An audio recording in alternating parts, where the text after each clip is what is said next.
Hi hello నమస్తే.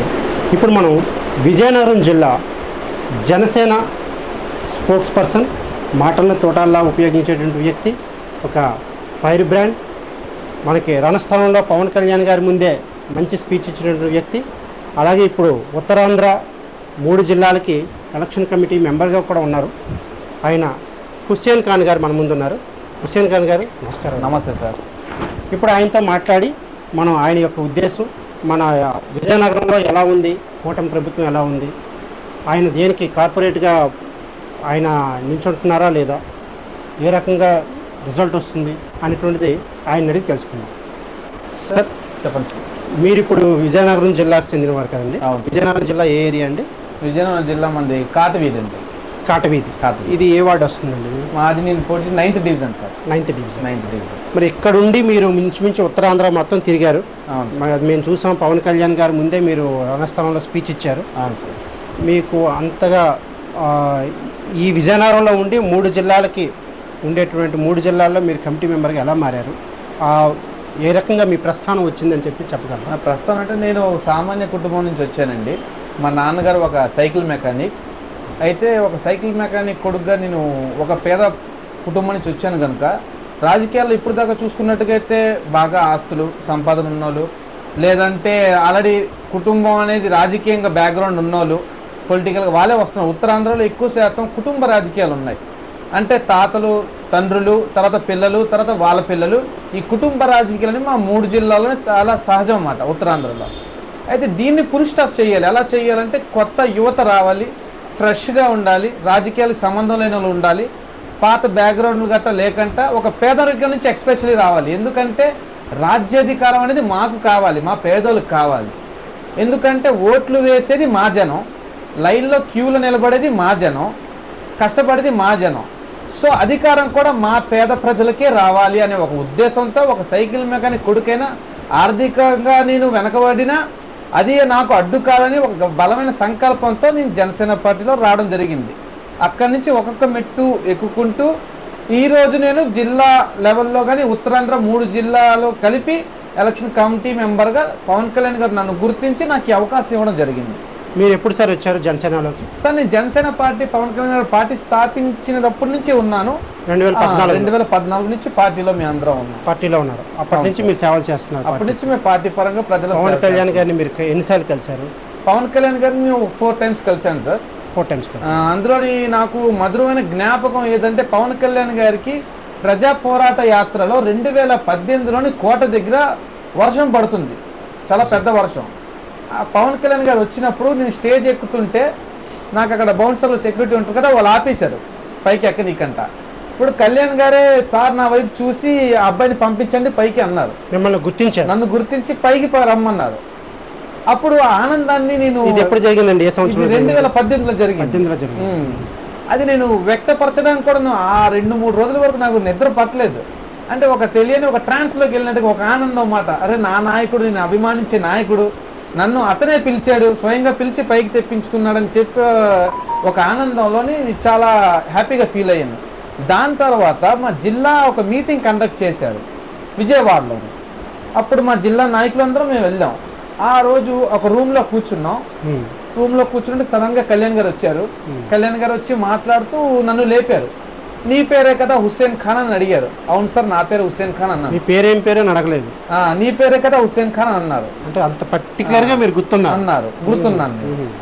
నేను అది విని ఆశ్చర్యపోయాను. అరే నా పేరు గుర్తుందా ఇతనికి అని చెప్పి. అవును సార్ అన్నాను. బాగా మాట్లాడుతున్నా. ఎంతమంది ఉన్నారండి? అరౌండ్ ఒక 50 మంది ఉంటారు. 50 మందిలో మిమ్మల్ని గుర్తించారు. ఆ రోజు కూడా నేను చాలా ఆనందపడ్డాను.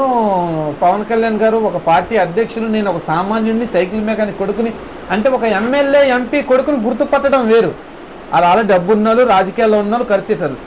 నేను చూస్తే ఒక సామాన్య పేద కుటుంబం నుంచి వచ్చినోడిని, ఒక సైకిల్ మెకానిక్ కొడుకుని, నన్ను గుర్తు పెట్టుకోవాల్సిన అవసరం అతనికి లేదు. కానీ ఎవరు పని చేస్తున్నారు, ఎవరు కష్టపడుతున్నారు, ఎవరికి డిసిప్లిన్ ఉంది, ఎవరికి బాధ్యత ఉంది, ఎవరు మార్పు తేగలరు, సొసైటీకి ఇప్పుడు అవసరం ఎవరితో గుర్తించి మరి పవన్ కళ్యాణ్ గారు నాతో అలా మాట్లాడడం నాకు చాలా ఆనందాన్ని కలిగజేసింది.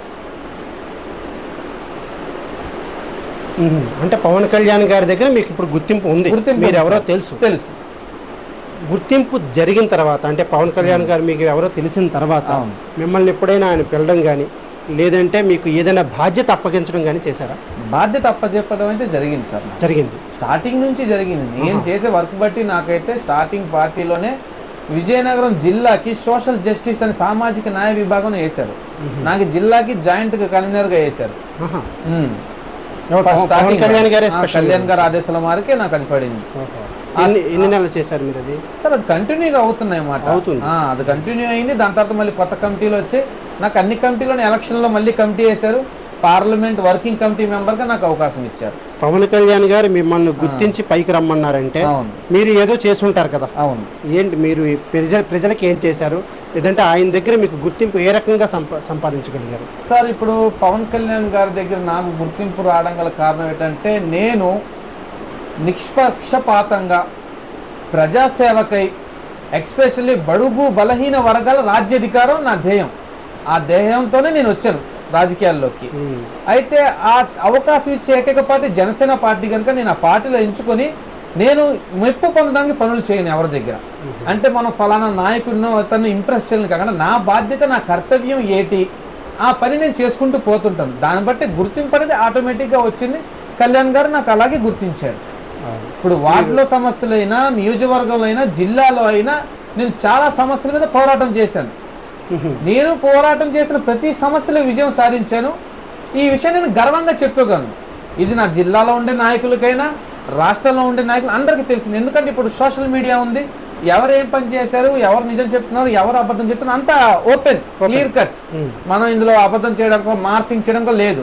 నువ్వు పని చేస్తున్నావు లేదని క్లియర్గా తెలిసిపోద్ది. నువ్వు ఒక ఇంటర్వ్యూలో కూర్చుని నేను అది చేసిన బడాలు చెప్తే ఇంటర్వ్యూ అయిపోగానే కామెంట్స్లో వచ్చి తిడతారు నువ్వేం చేసావు అని చెప్పి, లేదా చాలామంది వీడియోస్ చేస్తారు.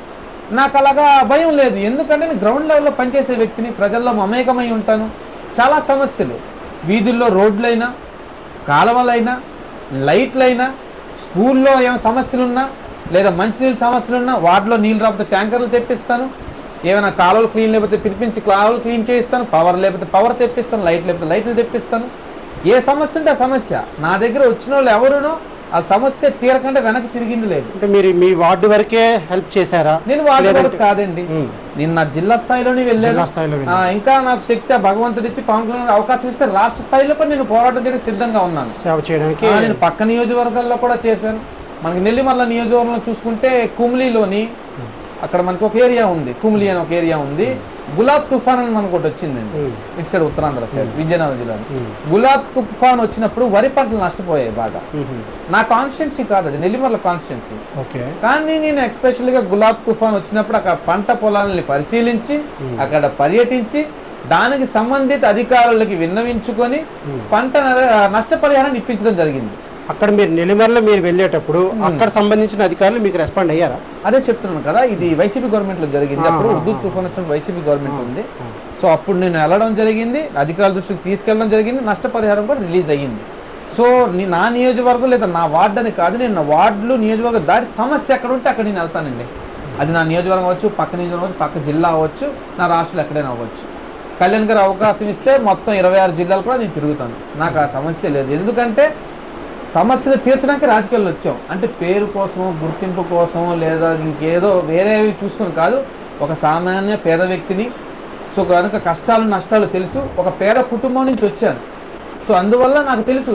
ఇప్పుడు చాలామంది అంటారు మేము పేద వ్యక్తులవి, సామాన్యులు అని చెప్పి రాజకీయాల్లో వచ్చిన చాలామంది అంటారు. మాకు అలాగ అవసరం లేదు. మేము డైరెక్ట్గా నేను ఒక సామాన్య కుటుంబం నుంచి వచ్చిన వ్యక్తిని కనుక, మా నాన్న ఒక సైకిల్ మెకానిక్, నా ఊర్లో ప్రజలందరికీ తెలుసు, మా నాయకులకి తెలుసు. సో మీరు నా అకౌంట్ సేవింగ్ చూసుకున్న సేవింగే ఉండదు. మంత్లీ శాలరీ వచ్చింది నా మెయింటెనెన్స్కి, నా ఇంటికి, సొసైటీకి. నా అకౌంట్లో స్టిల్ ఇప్పుడు మీరు చూసుకుంటే ఫోన్పే ఓపెన్ చేస్తే అందులోని ఓ 200-300 ఉంటుంది. సో ఏంటంటే దాచుకోవడంకో డబ్బులు సంపాదించడం కాదు, సోషల్ సర్వీస్ చేయాలి, ప్రజలకు సేవ చేయాలి. నేను ఒక పేదవాడిగా సాటి పేదవాడి కష్టం నాకు బాగా తెలుసు. మేము పేదవాళ్ళవి రాత్రి అన్నం మిగిలిపోతే పొద్దున గింజన్నం కింద తింటాం, అది గింజేసుకొని. మధ్యాహ్నం వండిన కూరని మిగిలిపోతే రాత్రి తింటాం. సో ఇవన్నీ పేదవాళ్ళకే తెలుసు. ఇప్పుడు ఏ టైంకి ఆ టైంకి వండుకొని తినేవాళ్ళు, పేదవాళ్ళ కష్టాలు మీకు తెలుసు. అక్కడి నుంచి వచ్చారు కాబట్టి వాళ్ళని తీర్చడానికి మీరు ముందుకు తీసుకుంటే. ఇప్పుడు నా వార్డు వరకే మీరు అడిగారు, వార్డు మీరు చూసుకుంటున్నారా అని చెప్పి. కేఎల్పురం అని చెప్పి ఇంకో వార్డు ఉంది. ఆ వార్డులోని ఒక మహిళ పేద ఆవిడ ఒక పూరి గుడిసె వేసుకుని ఉంటుంది. ఆవిడ ఉంటే అక్కడ ఒక వైసీపీ లీడర్ ఆవిడ్ని లొంగ తీసుకోవడానికి ప్రయత్నించాడు. ఆ ఇష్యూ స్టేషన్కి వెళ్ళింది, పేపర్లో వచ్చింది, అన్నీ వచ్చి అందరికి తెలిసిందే విజయనగరంలో. వస్తే నా సామాజిక బాధ్యతగా నేను, ఆవిడ ఒక పేద మహిళ, ఒక పేద కుటుంబం నుంచి వ్యక్తిగా నేను, సో నా ఓటు వాళ్ళకి హెల్ప్ చేయడానికి నేను వచ్చింది కాబట్టి నేను వెళ్ళి పరామర్శించి వాళ్ళకి ఇంట్లో ఏవో సరుకులు ఇచ్చి నా పర్సనల్ ఫోన్ నెంబర్ ఇచ్చి, అమ్మ రాత్రి 12 గంటలైనా 1 గంటైనా నువ్వు నాకు కాల్ చేయి, నువ్వు నాకు కాల్ చేసి నేను ఎట్ టైం నీ ముందుంటా, నేను రాకపోయినా అప్పుడు పంపిస్తా, నీకు సమస్య లేకుండా చూసి ధైర్యం ఇవ్వడం జరిగింది. ఇవే కాకుండా పక్క డివిజన్లో కూడా ఒక డివిజన్లోని సామూహిక మరుగుదొడ్లు ఉన్నాయి, అది నా డివిజన్ కాదు. పేద మహిళలు వెళ్తారు ఇప్పుడు ఇళ్లలో లెట్రిన్ లేని వాళ్ళు కట్టాను, అది ఒక సంవత్సరంగా మూతపడి ఉంది. వైసీపీ కార్పొరేటర్కి అడిగాను, అయ్యా ఇలాగా ఉంది దాన్ని ఓపెన్ చేయిస్తారా అని చెప్పి. నేను మాట్లాడాను, అది అవ్వట్లేదు అని అన్నారు అతను. సరే అయితే నేను మాట్లాడతాను అని చెప్తే అతను ఫోన్ పే చేసి నేను మాట్లాడి 2 రోజుల్లో రిపేర్లు చేయించి ఓపెన్ చేయించాను. సో నాది వార్డులతో సంబంధం, నేను పోటీ చేస్తాను ఒక వార్డులో, నా పార్టీ నాకు ఒక సీట్ ఇస్తుంది, అంతవరకు ఎక్కడైనా సహాయం అనేది నేను ప్రతి చోట చేస్తాను. ఎందుకంటే ఈ రోజుల్లోని స్వచ్ఛందంగా మనస్ఫూర్తిగా ఎటువంటి స్వలాభం లేకుండా చేసేది చాలా తక్కువ. ఏదో ఒక స్వప్రయోజనం స్వలాభం ఆలోచించుకొని చేస్తుంటారు. నా దగ్గర అటువంటి లేదు, ఎందుకంటే నేను గ్రౌండ్ లెవెల్ నుంచి వచ్చినాను కాబట్టి నాకు గ్రౌండ్ కష్టాలు తెలుసు. ఈరోజు నా ఇంటికి ఎవరైనా వస్తుంటారు, నాకు ఏమైనా సమస్యలు ఉన్నాయి, లేదా సచివంలో ప్రాబ్లం ఉంది, మున్సిపల్ ఆఫీస్లో ప్రాబ్లం ఉందని చెప్పి, సో ఆ ప్రాబ్లమ్స్ అని నేను క్లియర్ చేస్తాను. అక్కడెక్కడ కులం మతం ఉండదు, ఒకటే పేదరికం, పేదవాళ్ళు, ఇదే చూస్తా. పేదవాడు వస్తే ముందు పని చేయాలి, ఉన్నోడు వస్తే తర్వాత నేను చేర్చుకుని ఫస్ట్ పేదోడు ఫస్ట్ ప్రిఫరెన్స్, ఇది నా సిద్ధాంతం. తర్వాతే ఎవరైనా, నా వార్డు కాదు, పక్క వార్డు కాదు, నియోజకవర్గం కాదు, పక్క జిల్లా అయినా ఎక్కడైనా సమస్యలు సిద్ధంగా ఉంటాం. మొన్న ఈ మధ్య ఒక మహిళ ఉంది, నా దృష్టికి అది కూడా వచ్చింది. వాళ్ళ ఆయన చనిపోయారు యాక్సిడెంట్లో. సరే చనిపోయారు, భర్త అత్తమామ లేరు, తల్లిదండ్రి లేరు. మీకు అర్థమవుతుందా? ఆ మహిళకి తల్లిదండ్రులు లేరు, అత్తమామ లేరు, వాళ్ళ ఆయన లేరు, 2 పిల్లలు ఉన్నారు. ఇప్పుడు ఆవిడ పరిస్థితి ఏంటి? ఎలాగ కుటుంబ పోషణ, 2 చిన్నపిల్లలు ఉన్నారు. ఆ ఇష్యూ నా దగ్గర కొంతమంది తీసుకురావడం జరిగింది. నేను స్థానిక మన ఎమ్మెల్యే శ్రీ అతిథి గజపతిరాజు గారి దగ్గర తీసుకెళ్ళి, అమ్మాయి లాగా ఉంది, వీళ్ళ ప్రాబ్లం కొంచెం చూడండి, ఏదైనా ఉంటే మనం వీళ్ళు చేస్తే వాళ్ళ పిల్ల బిడ్డలు గట్రా బ్రతుకుతారని చెప్పి. వార్డు కాదు ఆవిడ, మా వార్డు కాదు, నా వార్డులో ఓటే లేదు ఆవిడకి. సో నాకు ఇక్కడ ఓట్లతో సంబంధం కాదు, నా వార్డు కాదు, ప్రజాసేవ ముఖ్యం. వచ్చింది రాజకీయాల్లో ప్రజాసేవ చేయడం. దేవుడు నాకు ఇచ్చిన శక్తి మేరకు, నా సంపాదన మేరకు, నా కుటుంబాన్ని చూసుకుంటూ సమాజ సేవ కూడా చేస్తుంటాను అన్నమాట నేను. సో ఇందులో మన భేదం ఉండదు, మతాల ప్రస్తావన కూడా. ఇది నా పార్టీ సిద్ధాంతం, నా సిద్ధాంతం కూడా. ఇందులో హిందూస్కైనా, క్రిస్టియన్స్కైనా, ముస్లిమ్స్కైనా అందరికి ఎవరినైనా ఒకరిగానే చూస్తాం. మీరు రీసెంట్గా చూసుకున్నట్టుగైతే మతాల విధంగా చూసుకున్న డబల్ కాలనీలోని మన రాముల వారి గుడి ఉంది. రాముల వారి గుడిలోని లైట్ సదుపాయం లేదు, చిన్న గుడి మాట. మరి అక్కడ ఉన్న వాళ్ళు కొంతమంది పెట్టుకున్నారు, పూజ చేసుకోవడం చిన్న గుడి. సో నా దృష్టికి తీసుకొచ్చారు, ఇలాగ మాకు పవర్ లేదు, ఇక్కడ లైట్ లేదంటే స్థానిక సచివాలయం వెళ్ళి కంప్లైంట్ ఇచ్చి ఇక్కడ లైట్ కావాలని చెప్పి మనం కోరడం జరిగింది. సో ఇక్కడ మతం అనే ప్రస్తావన కూడా లేదు, అది ఎవరు వచ్చినా చేస్తాం, సాటి మనిషిగా. మొన్న నాకు తెలిసిన మా డివిజన్లో ఒక అమ్మవారి గుడి ఉంది, దుర్గా గుడి ఉంటే, అది కొంచెం రోడ్డు మీదకు ఉందన్నమాట, కాలువపైకి వచ్చిందని చెప్పి మున్సిపల్ అధికారులు అది కూల్ చేయడానికి వచ్చారు, ఎంతవరకు ఉందో దానికి పడ్డానికి. అది నా దృష్టికి వచ్చినప్పుడు నేను మాట్లాడి మున్సిపల్ అధికారులతో, ఎమ్మెల్యేతో చెప్పించి పర్సనల్గా అది ఆపించాను. సో మాకు ఇక్కడ ఏంటంటే కులం, మతం, ప్రాంతం అనే భేదం కూడా లేదు, ఉన్నోడు లేనోడని లేదు, ఒకటే సమస్య ఎవరికైనా ఉందా ఆ సమస్య తీర్చాలి, ఇది మా కర్తవ్యం, ఇది మా బాధ్యత అనే కాన్సెప్ట్తోనే నేను వెళ్తున్నాను అనమాట. ఎక్స్పెషల్లీ మా పేదవారు రాజ్యాధికారం సాధించాలి, రాజకీయాల్లో మేము ముందుండాలి, మా పేదోళ్ళు ఎదగాలి. కేవలం కుటుంబ రాజకీయాలు చేయడానికో లేదా వాళ్ళ పల్లకులు మోయడానికో కాదు. ఓటు వేసేది పేదవాడు, క్యూ లైన్లో నిలిచేది పేదవాడు కనుక రాజ్యాధికారం కూడా ఓట్లు వేస్తున్నారు కదండి. ధనవంతుల పర్సంటేజ్ చూసుకుంటే డిఫరెన్స్ ఉంటుంది కదా, పేదవాళ్ళు వేసేది ఎక్కువ, ధనవంతులు తక్కువ. ఓట్లు వేయట్లేదు నేను అన్న పర్సంటేజ్ అంటే ఇక్కడ ఫ్యాక్ట్స్. ఇప్పుడు ధనవంతుల మీద నాకు కోపం నేను అనట్లేదు, అంటే నేను నా పేదల గురించి నేను మాట్లాడకపోతే నేను వాళ్ళకి మోసం చేసినట్టు ఉంటుంది. సో అందువల్ల నేను వాళ్ళ గురించి ఎక్కువ మాట్లాడిన తప్ప, అంతే మాత్రాన నేను ధనవంతులకు వ్యతిరేకం కాదు, వాళ్ళు ఓట్లు వేయరని కాదు, వాళ్ళు కావాలి మన సొసైటీకి, వాళ్ళు ఉండాలి. వాళ్ళు పేదవాళ్ళకు చాలామంది సాయం చేసే ధనవంతులు ఉన్నారు, ఆర్గనైజేషన్లు నడుపుతున్నారు, సొసైటీలు నడుపుతున్నారు, చాలా సేవా కార్యక్రమాలు చేస్తున్నారు, వాళ్ళు ఉండాలి. అందులో మంచి వాళ్ళు చాలామంది ఉన్నారు. ఒకరిద్దరు చేయకపోయి ఉంటారేమో, చేసిన వాళ్ళు కూడా ఉన్నారు.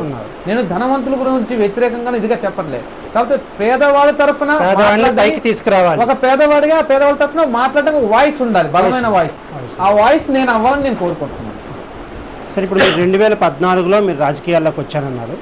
సో అంతకుముందు మీరు ఏం చేసేవారండి?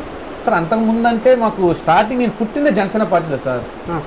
మీ స్టడీస్ కానీ? స్టడీస్ నేను డిప్లొమా చేశాను సార్, పాలిటెక్నిక్ చేశాను, ఇంటర్ వొకేషనల్ చేశాను, తర్వాత పాలిటెక్నిక్ డిప్లొమా చేశాను. పాలిటెక్నిక్ తర్వాత నేను ఇప్పుడు యురేకా ఫోర్స్ లో జాబ్ చేస్తున్నాను, యాక్వాగార్డ్ సేల్స్ ఎగ్జిక్యూటివ్ కింద పనిచేస్తున్నాను. ఏ ఊళ్ళో అండి? Aquaguard sir, Eureka Forbes Vizianagaram local. విజయనగరంలోనే చేస్తాను. విజయనగరం లోకల్లోనే. మీరు అప్పుడే ఎప్పుడు జాయిన్ అయ్యారు ఈ జాబ్? మీరు ఏంటి సార్ ఈ జాబ్ ఎప్పుడు జాయిన్ అయ్యారు? నేను జాబ్ జాయిన్ అయ్యి 7 years అవుతుంది సార్. 7 years. 7 years అవుతుంది. అంటే జాబ్లో జాయిన్ అవ్వకముందే మీరు పార్టీలోకి రావడం జరిగింది? జాబ్లో జాయిన్ అవ్వకముందు పార్టీలో ఉన్నాను. అయితే మరి మీరు ఈ ప్రస్థానంలో మీరు రాజకీయాలు ఎంచుకోవడానికి కారణం ఏంటి? ఇప్పుడు మీకు బ్యాక్గ్రౌండ్ రాజకీయాలు కాదు, తల్లిదండ్రులు ఏంటంటే బ్యాక్గ్రౌండ్ రాజకీయం కాదు, అలాగని చెప్పేసి వ్యాపారవేత్తలు కూడా కాదని చెప్పారు. సైకిల్ మెకానిక్ పేద కుటుంబం నుంచి వచ్చి ఎదిగాను సార్ నేను చెప్తున్నారు. మరి అలాంటప్పుడు మీరు రకరకాల ఇది ఉంటుంటే రాజకీయాల్లోనే మీరు ఎదగాలని ఎందుకు అనుకుంటున్నారు? ఇందులోకి రావడానికి కారణం ఏంటి? రాజకీయాల్లో రావడానికి ముఖ్య కారణం ఏంటంటే బాబాసాహెబ్ అంబేద్కర్ గారు ఒక మాట అన్నారండి, political power is a master key అన్నారు. పొలిటికల్ పవర్తోనే మన దేశం కానీ సమాజం కానీ పేదరికం కానీ మార్చగలం మనం. సో వేరే ఏ విధంగా చూసుకున్నా ఫుల్ ఫ్లెడ్జ్డ్గా మార్చలేం. దీన్ని మార్చాలంటే సిస్టమ్ అంతా ఎవరు అండర్ కంట్రోల్లో ఉంటుంది? పొలిటీషియన్స్ కంట్రోల్లో ఉంటుంది.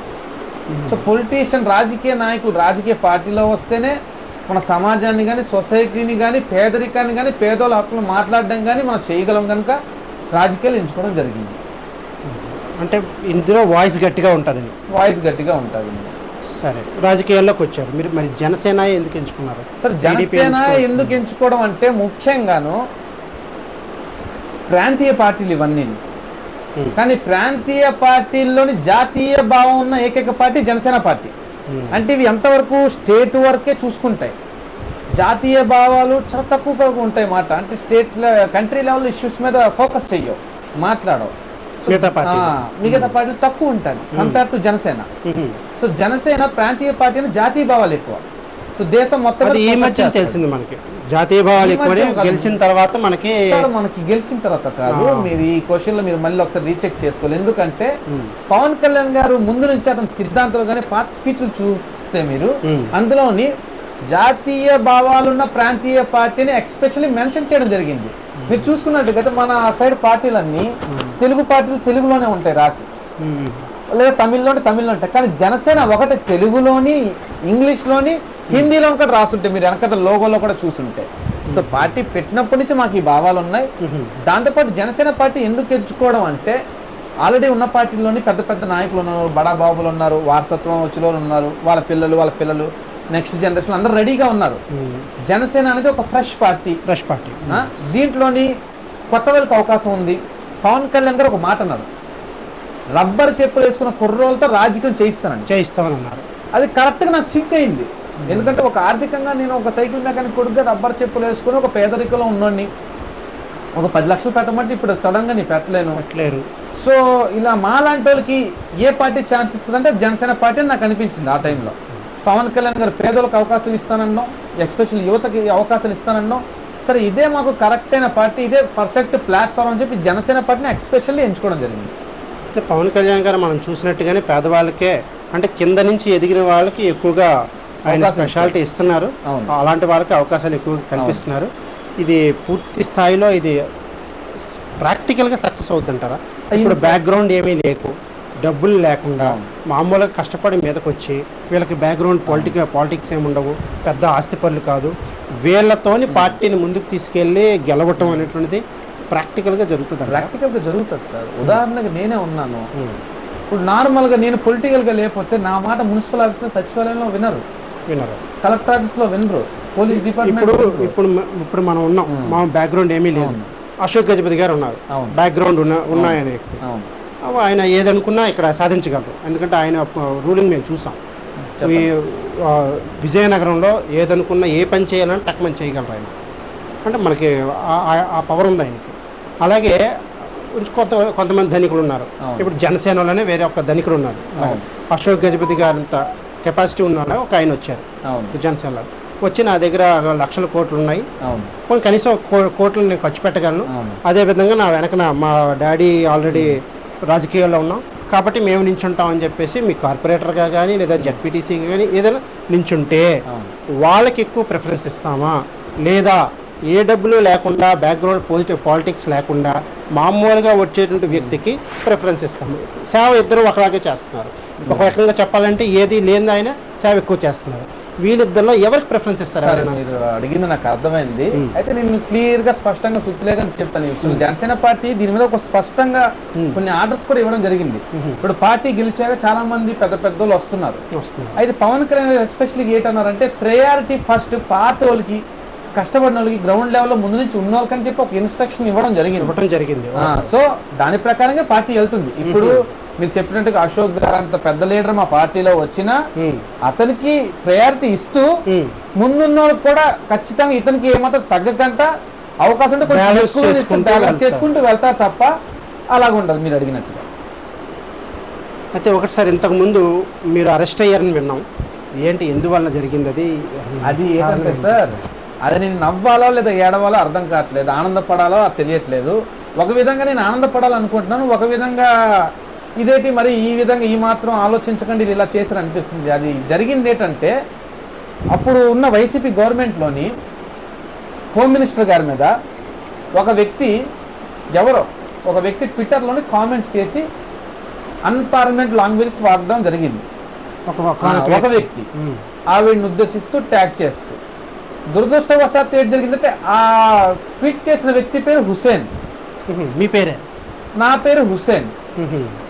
సో ఇప్పుడు అదృష్టంగా చెప్పాలో ఏ విధంగా చెప్పాలో తెలియట్లేదు. హుస్సేన్ అనగానే జనసేన పార్టీలో రాష్ట్ర వ్యాప్తంగా అది దేవుడు దయ వల్ల అనొచ్చు, పవన్ కళ్యాణ్ గారు నాకు ఇచ్చిన గుర్తింపు వల్ల కానీ నాకు ఒక గుర్తింపు ఉంది స్టేట్ లెవెల్లో. హుస్సేన్ ఖాన్ అనగానే విజయనగరంలో ఉండే అబ్బాయి, విజయనగరంలో ఉండే ఆ వ్యక్తి అని చెప్పి ఒక ఐడెంటిఫికేషన్ వస్తుంది. ఇలాగ అప్పుడున్న సైబర్ క్రైమ్ పోలీసులకి ఎవరో హుస్సేన్ ఖాన్ జనసేన పార్టీ అనగానే నా పేరు ఇచ్చేసారు. వాళ్ళు ముందు వెనక ఆలోచించకుండా ఒక 5గురు వచ్చి ఏదో పెద్ద నేరం చేసినట్టుగా, లక్షల కోట్లు దోచుకున్నట్టుగా, లేకపోతే ఏదో దేశ వ్యతిరేక చర్యలు చేసినట్టుగా 5గురు వచ్చి నన్ను సరౌండ్ చేసి ఏమీ చెప్పకంట, మినిమం ఇన్ఫర్మేషన్ మా ఇంట్లో ఇవ్వకంట బలవంతంగా నన్ను పట్టుకెళ్ళిపోయి విజయనగరం నుంచి విజయవాడకి, ఫుల్ వర్షం చలేస్తుంది, నాకు అంత వర్షం, క్లైమేట్ ఫుల్గా మారిపోయింది. వాళ్ళందరూ జర్కిన్లో మోపులో ఉన్నారు. వాళ్ళు నా దగ్గర, నేను నార్మల్ డ్యూటీలో ఉన్న జాబ్లో ఉన్నాను నేను. సో నాకు కొరియర్ వచ్చిందని పిలిచారు కాల్ చేసి, కొరియర్ వచ్చింది రండి అన్నారు. ఆ కొరియర్ పార్సల్ అంటే సరే ఏదో వచ్చిందేమో తీసుకోవడానికి వెళ్తే నన్ను రౌండ్ అప్ చేసి పట్టుకెళ్ళిపోయారు. నేను నార్మల్గా ఉన్నాను, చాలా చలి, దాంతోపాటు విజయనగరం నుంచి విజయవాడ ట్రావెల్ అంటే ఒక 7 hours 8 hours జర్నీ.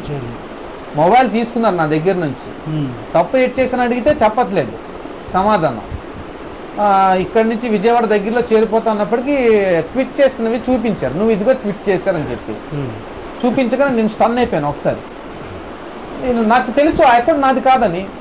నేను అన్నాను, నా మొబైల్ మీ దగ్గరే ఉంది, నా అకౌంట్ ఓపెన్ చేయండి, ట్విట్టర్ ఓపెన్ చేయండి, పేరు ఒకటే అవ్వచ్చు, దానికి డీపీలు ఉంటాయి, మిగతావి డీటెయిల్స్ మనకు ఏమాత్రం తెలిసిపోతాయి కదా, చెక్ చేసుకోండి అంటే లేదు నువ్వే మార్చావు అన్నారు.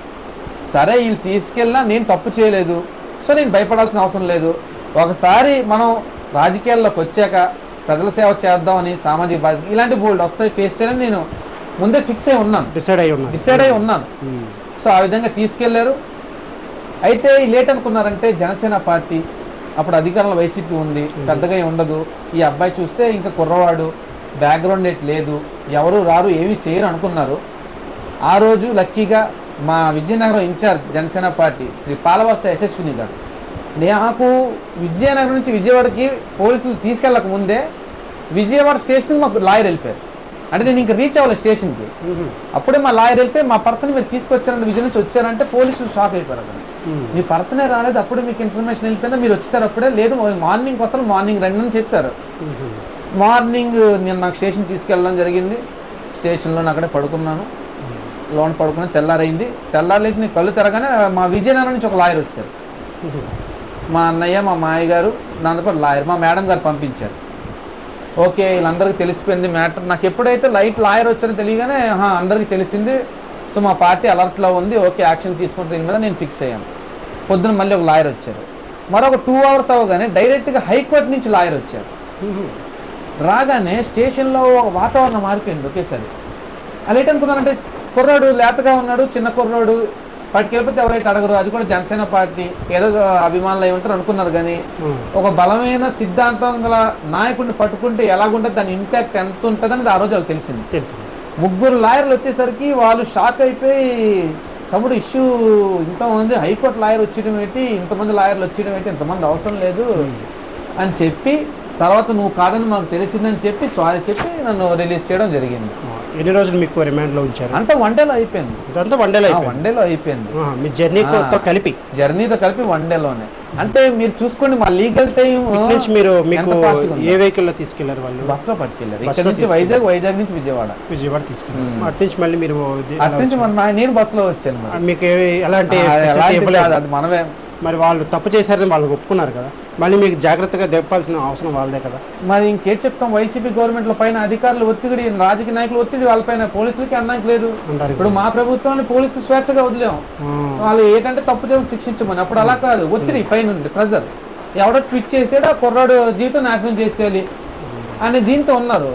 అయితే నేను చెప్పి అక్కడ సరిపోయింది. అదే కానీ ఎవడో ట్వీట్ చేసాడో ఆడు దొరుకుంటే మాత్రం నేను ఇంకా మరి వదలరు. అయితే అలాంటి ట్వీట్స్ కూడా మేము ఎంకరేజ్ చెయ్యం. తప్పు ఎవరైనా చేస్తే తప్పు, ఒక స్త్రీలకు సంబంధించి ఏదైనా అధికారులు నాయకులకు సంబంధించి ట్వీట్స్ అలాంటివి చేయకూడదు. వీళ్ళు కూడాను మినిమం ఎంక్వైరీ అనేది చెయ్యాలి. ఇప్పుడు నా టైం వేస్ట్ అయ్యింది, నా ఫ్యామిలీ టెన్షన్ పడింది, 2 చిన్నపిల్లలు ఉన్నారు నాకు, ఒక సంవత్సరం పాప ఉంది, 4 సంవత్సరాల పాప ఉంది. ఫ్యామిలీ ఎంత సఫర్ అవుతారు, వీళ్ళు చేసిన పని వల్ల ఎంత సఫర్ అయ్యారు మా కుటుంబం మొత్తం. రాజకీయాల్లో వదిలేమని భయపడ్డారు అన్నమాట. నేను చెప్పాను కుటుంబంలో, ఇప్పుడు రాజకీయాల్లో వచ్చాక సమాజం కోసం దేశం కోసం వచ్చాక మనం ఇలాంటి కష్టాలు ఉంటాయి, ఇవన్నీ తట్టుకునే ముందెళ్ళాలి, మీరు ఇటువంటి గట్ట భయపడకండి, మున్ముందు ఏమైనా అయినాను అన్నిటికీ ప్రిపేర్ అయ్యి మీరు ఉండాలని చెప్పడం నేను జరిగింది నా ఫ్యామిలీ. సార్, ఇప్పుడు మీరు మైనారిటీల గురించి ఏమైనా చేయాలనుకున్నాను అంటే, ఇంతకుముందు ఆల్రెడీ మైనారిటీల గురించి ఇక్కడ నించున్న వాళ్ళు ఉన్నారు, ఎన్నో సేవలు చేశారు వాళ్ళు కూడా. వాళ్ళ కంటే ఎక్కువగా మీరు మైనారిటీలకి ఏం చేయాలనుకుంటున్నారు, ఏమైనా చేయగలరా? సార్, మా జిల్లాలో వచ్చేసరికి మైనారిటీగా చూసుకుంటే ప్రతి పార్టీలో మైనారిటీ నాయకులు ఉన్నారు, ప్రజాసేవ చేసిన వాళ్ళు ఉన్నారు, కొంతమంది మామూలుగా ఉన్న వాళ్ళు ఉన్నారు. నాకు వాళ్ళకి మీరు కంపేర్ చేస్తే ఎస్పెషల్లీ ఫస్ట్ ఏజ్ డిఫరెన్స్ ఉంది. వాళ్ళందరూ పెద్దవాళ్ళు, వయసులోని అనుభవజ్ఞులు, నేను చిన్న వయసుని. కానీ నేను ఒకటి చెప్తాను, నాకు వయసుకి మించి పనే నేను చేశాను. కమ్యూనిటీ పరంగా కొన్ని కమిటీస్ ఉంటాయి, ప్రతి కమ్యూనిటీ కమిటీలో నేను ఉన్నాను. ఉత్తరాంధ్ర స్పోక్స్ పర్సన్గా ఉన్నాను, విజయనగరం జిల్లా స్పోక్స్ పర్సన్గా ఉన్నాను. ఏ కమిటీలో నాకు స్పోక్స్ పర్సన్ అనేది కామన్గా ఇస్తుంటారు, స్పీకర్ కాబట్టి. సో నా సొసైటీ తరఫున, నా కమ్యూనిటీ తరఫునైనా నేను నా వాయిస్ అనేది రేస్ చేస్తుంటాను. ఏమైనా ప్రాబ్లమ్స్ వచ్చినప్పుడు, లేదా ఏమైనా బ్లేమ్స్ వచ్చినప్పుడైనా, ఏమైనా నిందలు గట్ట వచ్చినప్పుడైనా, సొసైటీలో చాలామంది తెలియదు, రోజుకొకడు వస్తాడు ఏదో నిందేస్తుంటాడు, వాటి గురించి కూడా చేస్తుంటాను. అయితే ఎస్పెషల్లీ ఒక కమ్యూనిటీ అని కాకుండా అన్ని కమ్యూనిటీలను కలుపుకుంటూ మెయిన్గా పేదవారి మీద టార్గెట్ చేస్తూ నేను వెళ్తుంటాను, పేదవారి కోసం పనిచేసేటట్టుగా ఎస్పెషల్లీ. అయితే మా మైనార్టీ కమ్యూనిటీలో నేను సాధించినట్టుగా మీరు చెప్పినట్టుగా అయితే ఉత్తరాంధ్ర లెవెల్లో ఇప్పుడు దాకా ఎవరు ఏ పదవి సాధించలేదు. ఫస్ట్ ఆఫ్ ఆల్ నేను అది మా విజయనగరం సాధించిన వ్యక్తిని, ఎలక్షన్ కమిటీ మెంబర్గా. ఇప్పుడు దాకా లేదు. దాంతోపాటు మా మైనార్టీ లీడర్లు ఎంతసేపు మైనార్టీ వింగ్కే పరిమితం, మైనార్టీ సెల్ అనేది ఉంటుంది, మైనార్టీ విభాగం. అన్ని పార్టీలో దానికే పరిమితం అయిపోయారు తప్పలు. దాన్ని దాటి ఒక లెవెల్ ఓపెన్ కేటగిరీలోకి రాలేకపోయారు. నేను ఓపెన్ కేటగిరీలో వచ్చారు. ఇప్పుడు నేను ఒక స్పోక్స్ పర్సన్ గా ఉన్నాను. ఇప్పుడు దాకా జిల్లాలో చూసుకున్నట్టుగా, లేదా 3 జిల్లాలు చూసుకున్నా మైనార్టీల తరఫున ఒక స్పోక్స్ పర్సన్ లేదు, ఎవరు వాయిస్ ఇచ్చేవాళ్ళు. నేను 1 of the ఫస్ట్ పర్సన్ని. దాంతోపాటు చూసుకున్నట్టుగా అయితే మీరు ఎలక్షన్లో కూడాను మా మైనార్టీ నాయకులు ఎప్పుడు ఆ గుంపుల్లో తిరగడం తప్పను, లేదా ముందెళ్ళడం తప్పను. అంటే రాజ్యాధికారం అనేది మైనార్టీలు కూడా బాగా వెనకబడి ఉన్నారు. ఈ మైనార్టీలు కూడా రాజకీయాల్లో రావాలి, ఎక్కువ పర్సెంట్ రారు, వచ్చిన వాళ్ళని ఎక్కువ మంది వెనకే ఉంటున్నారు. సో ముందుకు రావాలి. నాకు జనసేన పార్టీ అన్ని పార్టీలు ఉన్న మైనార్టీ నాయకులు కన్నా నాకు ఎక్కువ అవకాశం ఇచ్చింది, ప్రయారిటీ. ఉదాహరణకు ఎలక్షన్లో చూసుకుంటే మీరు, నేను ఎలక్షన్ క్యాంపెయినింగ్ వెహికల్ ఉంటుంది మీకు, ప్రచార రథం అనేది. నేను క్యాండిడేట్తో పైనే ప్రచారం చేస్తూ వెళ్ళిన, పార్టీని రిప్రజెంట్ చేస్తూ వెళ్ళాను. కమ్యూనిటీ నుండి కూడా అవకాశం అనుకోండి మీరు, ఇప్పుడు దాకా నా కమ్యూనిటీ నుండి ఎవరు అలా రిప్రజెంట్ చేయలేదు. సార్, ఇప్పుడు మీరు ఎంతోమందితో క్యాన్వాసింగ్ చేశానన్నారు, వ్యాన్లో వెళ్ళానన్నారు. అలాగే మన అతిథి గజపతిరాజు గారు అప్పుడు మన గెలిచారు కదా, ఎమ్మెల్యేగా గెలిచారు కదా, ఆవిడతో పాటు కూడా మీరు వెళ్ళారా? అతిథిగా కూడా నేను ట్రావెల్ చేయడం జరిగింది. అంటే ఆవిడ యొక్క సక్సెస్లో మీ రేట్ ఎంత ఉంది? మీరు ఏ రకంగా హెల్ప్ చేసి? నేను ఎక్స్పెషల్లీ ఇది నా అకౌంట్లో వేసుకోవడానికి నేను ప్రయత్నించిన, ఎందుకంటే ఇది కొంత పర్సెంట్ మీరు హెల్ప్ చేసి ఉంటారు. నేను నా వ్యక్తిగతంగా చెప్పను, పార్టీ పరంగా చెప్పను, ఎందుకంటే నేను పార్టీని రిప్రజెంట్ చేస్తూ ఆవిడ దగ్గరికి వెళ్ళాను. జనసేన పార్టీ ఉండడం వల్ల నేను జనసేన పార్టీలో ఒక వ్యక్తిగా నేను వెళ్ళడం జరిగింది. నార్మల్గా నేను హుస్సేన్ ఖాన్కి వెళ్ళడం జరగలేదు కాబట్టి ఇది పార్టీకి క్రెడిట్ అంతా. ఇందులో నా కష్టమే కాదు, టోటల్గా నా విజయనగరం కాన్స్టిట్యూన్సీ ఉన్న ప్రతి జన సైనికుడు, మా ఇన్ఛార్జ్ పాలవర్తి యశస్విని గారు, మిగతా లీడర్స్ ఉన్నారు, గురానా అయ్యలు గారు ఉన్నారు, అలాగే నెంబర్ ఆఫ్ లీడర్స్ ఉన్నారు. అందరి పేర్లు నేను చెప్పను, ఇక్కడ చాలా మంది ఉంటారు కాబట్టి సమిష్టిగా జరగడం జరిగింది. అందులోనే ఎక్స్పెషల్ నేను ఒక స్పోక్స్ పర్సన్ కాబట్టి ఎక్కువ శాతం ఆవిడతో పాటు క్యాంపెయినింగ్ వెహికల్ మీద ఉండి గుర్తించగలరు.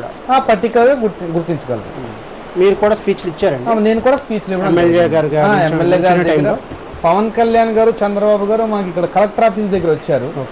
కలెక్టర్ ఆఫీస్ దగ్గర వాళ్ళు రాక ముందు, అంటే వాళ్ళు 7 o'clock వచ్చారు అనుకుంటా, గ్యాప్ ఉంటుంది కదా, ఆ గ్యాప్ లో జనసేనని రిప్రజెంట్ చేస్తూ మా మేడం యశస్విని గారు నా పేరు రిఫర్ చేయడం జరిగింది. పార్టీ నుండి మాట్లాడిన వన్ అండ్ ఓన్లీ పర్సన్ నేను. అంటే ఎక్కువ శాతం మా జిల్లాలోని ఏ ప్రోగ్రామ్ జరిగినా స్టేజ్ మీద, డయాస్ మీద మాక్సిమం నేనే ఉంటాను. సరే, ఇప్పుడు మీరు 2014 నుంచి జనసేనలో ఉన్నారన్నారు. 2014లోనే మీకు గుర్తింపు వచ్చిందా, లేదా మీ లైఫ్ టర్నింగ్ పాయింట్ ఏంటి చెప్పండి? అరే నా ఏజ్ కూడా చిన్నది కాదు సార్. మీరు అక్కడ 14 లెక్కేసుకున్నప్పుడు నా ఏజ్ మామూలు 30 years నాకు అప్పటికి. ఇప్పుడు 30 years అంటే మీరు అప్పుడు మీకు 22 అలా ఉంటుంది అంతే. ఆ వయసు ఉన్నప్పుడు దాన్ని బట్టి నేను చిన్నగా ఉంది కాబట్టి అప్పుడు పెద్దగా ఇంపాక్ట్ లేదు. అలా మెల్లిమెల్లిగా 17, 18 వచ్చినప్పుడు గ్రోత్ బాగా అయ్యింది. మీకు టర్నింగ్ పాయింట్ ఎక్కడ దొరికింది సార్? సార్ నాకు టర్నింగ్ పాయింట్ అంటే రణస్థలం దగ్గర స్పీచ్ జరిగింది సార్, యువశక్తి. యువశక్తి కార్యక్రమం జరిగింది. యువశక్తి కార్యక్రమం పవన్ కళ్యాణ్ గారు వచ్చారు. ఈ ఫ్రెండ్ పవన్ కళ్యాణ్ గారు ఉన్నప్పుడు అతను ముందే నేను మాట్లాడడం జరిగింది. ఆ స్టేజ్ స్పీచ్ పెద్ద డయాస్, పెద్ద స్టేజ్ కాబట్టి మా లాంటి వాళ్ళకి అది పెద్ద ఆపర్చునిటీ, అవకాశం. మీకు ఎలా వచ్చింది ఆపర్చునిటీ? అంటే సార్ నాకు ఆపర్చునిటీ అప్పుడు పవన్ కళ్యాణ్ గారే అవకాశం, యువత మాట్లాడాలి అని అవకాశం, యువతకు అవకాశం ఇవ్వాలని నన్ను సెలెక్ట్ చేసి మరి పవన్ కళ్యాణ్ గారు ఇచ్చారు అవకాశం. ఇది ఎప్పుడు జరిగిందండి? 2018లో జరిగింది సార్. ఇది 2018 కాదు, సారీ, రీసెంట్ ఎలక్షన్ ముందు జరిగింది. ఎలక్షన్ మొన్న రీసెంట్ 2024 ఎలక్షన్ ముందు జరిగింది. అది మీకు టర్నింగ్ పాయింట్? అది నాకు టర్నింగ్ పాయింట్. అంతకుముందు నా జిల్లా వరకు తెలుసు, పక్క జిల్లాలు తెలుసు, నేను స్టేట్ వైడ్గా కొంతమేర తెలుసు, ఎందుకంటే కొన్ని వీడియోస్ వైరల్ అవ్వడం గట్టా, నా స్పీచెస్ గట్టా అవ్వడం, దాన్ని బట్టి తెలుసు. కానీ ఈ రణస్థలంతో ఒకేసారి ఎక్కువ శాతం రీచ్ అయింది అన్నమాట. మీకు రాజకీయాల్లోకి రావడానికి ఇన్స్పిరేషన్ మీరు అంబేద్కర్ గారు అన్నారు కదా? అవును సార్. అంబేద్కర్ యాక్చువల్గా రాజకీయాల్లో లేరు, ఆయన రాజ్యాంగాన్ని రచించారు. అవును. కానీ ఆయన ఇన్స్పిరేషన్గా చేసుకొని మీరు ఏం చేద్దాం అంటే ఇప్పుడు బాబాసాహెబ్ అంబేద్కర్ గారు రాజకీయాలు లేరన్నా, ఇప్పుడు ఏంటంటే రాజ్యాధికారం అనే ఒక కాన్సెప్ట్ ఏదైతే ఉందో, అంబేద్కర్ గారు అతని జీవితం మొత్తం ఒకే మాట చెప్పారు, నా పేద ప్రజలు, బడుగు బలహీన వర్గాలు, వెనకబడిన వర్గాలు ఏవైతే ఉన్నాయో ఇవి అభివృద్ధి చెందాలంటే పొలిటికల్ పవర్ రావాలి. Political power is master key అని అంబేద్కర్ చెప్పిన మాట. సో రాజ్యాధికారం మీరు సాధిస్తేనే మీ బ్రతుకులు బాగుపడతాయి, మీ పేదవాళ్ళు అనేవారు ముందుకు డెవలప్ అవ్వగలరు అని చెప్పారు. అది నేను బలంగా నమ్ముతాను. మీకు ఇన్స్పిరేషన్ ఆయన అంబేద్కర్ గారు ఇన్స్పిరేషన్. ఆయన్ని మీరు ఫాలో అవుతారు? అతను ఫాలో అవుతూ నేను రాజకీయాలు రావడం జరిగింది. పొలిటికల్గా పార్టీలో నేను పవన్ కళ్యాణ్ గారు ఫాలోవర్ని. పార్టీ పరంగా పవన్ కళ్యాణ్ గారు ఫాలోవర్. అతని సిద్ధాంతాలు నచ్చి. ఎందుకు మీరు పవన్ కళ్యాణ్ గారు అంటే మీకు అంత ఇష్టం? పవన్ కళ్యాణ్ గారు ముందు ఇష్టం దేనికంటే సార్, ఫస్ట్ ముక్కు సూటితనం, నిజాయితీగా ఉంటుంది. అంటే మనకి ముందు ఒక మాట వెనక మాట. పవన్ కళ్యాణ్ గారు రాజకీయాల్లోకి రాకముందు మీకు పవన్ కళ్యాణ్ గారితో ఏమైనా అనుభవం ఉందా? అంటే ఫ్యాన్స్ పరంగా కానీ? నేను ఒక మెగా అభిమాని సార్, చిరంజీవి గారి అభిమానిని. చిరంజీవి గారు పవన్ కళ్యాణ్ గారి ఫాలోవర్. మెగా ఫ్యామిలీ మొత్తానికి ఒక అభిమాని మాట నేను. అందులో మా ఎంటైర్ మా హీరోస్ అందరూ రామ్ చరణ్ ఉంటారు, సాయి ధరమ్ తేజ్ అందరూ ఉంటారు. మెగా ఫ్యామిలీ అన్నమాట. రాకముందు రాజకీయాల్లోకి రాకముందు మరి వచ్చిన తర్వాత మీరు పవన్ కళ్యాణ్ ఫాలోవర్గా ఎందుకు పవన్ కళ్యాణ్ గారిని ఫాలోవర్? ఆయనలో ఉండేటువంటి ప్రత్యేకత మీకు ఏం నచ్చింది? పవన్ కళ్యాణ్ గారి ప్రత్యేకత ఏంటంటే సార్, ఎస్పెషల్లీ ఏంటంటే ప్రజెంట్ సొసైటీలో దోచుకోవడం తప్ప, దాచుకోవడం ఈ రెండే ఉంటున్నాయి, కానీ పంచడం అనేది ఎవరికి తెలియదు. పవన్ కళ్యాణ్ గారికి దోచుకోవడం తెలియదు, దాచుకోవడం తెలియదు, పంచడం తప్ప. వచ్చింది ఈ చేయి నుండి వస్తే ఆ చేయి నుంచి పనిచేస్తారు అతను. సో ఈ ప్రిన్సిపల్, ఈ సిద్ధాంతం అనేది నాకు బాగా నచ్చింది. ఫస్ట్ ఆఫ్ ఆల్ ఇది అందరిలో ఉండేది క్వాలిటీ కాదు, ఎవరో రేర్గా కొంతమంది ఉంటారు. ఆ రేర్గా ఉన్న వ్యక్తుల్లో పవన్ కళ్యాణ్ గారు ఒకటి. సో ఇటువంటి గుణం ఉన్న వ్యక్తి, దానితో పాటు అతనుకున్న ఐడియాలజీ నా ఐడియాలజీ ఒకటే నేను భావిస్తాను. ఆలోచనలు కలుస్తున్నట్టుగా పవన్ కళ్యాణ్ గారు ఏదైతే ఆలోచిస్తారో నాకు కూడా అటువంటి ఆలోచనలు వచ్చాయని నేను ఫీల్ అవుతాను. సో ఎవరైతే ఇద్దరు వ్యక్తుల ఆలోచనలు కలుస్తాయో ఆటోమేటిక్గా వాళ్ళు దగ్గర అవుతారు.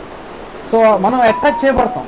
ఇప్పుడు మీరు నేను ఒక ఐడియాలజీ ఉంటే నేను మీకు అట్రాక్ట్ చేయబడతాను, మీ దగ్గర నేను వస్తాను. అది ఏ విధంగా రావచ్చు. అలాగే పవన్ కళ్యాణ్ గారు సిద్ధాంతాలు మాకు కలడం వల్ల ఫస్ట్ ఆఫ్ ఆల్ పేదోడు రాజ్యాధికారం అతను అది అన్నారు, బడుగు బలహీన వర్గాలు అభివృద్ధి చెందాలన్నారు. అదే ఆ బడుగు బలహీన వర్గాల నుంచి మేము వచ్చాం.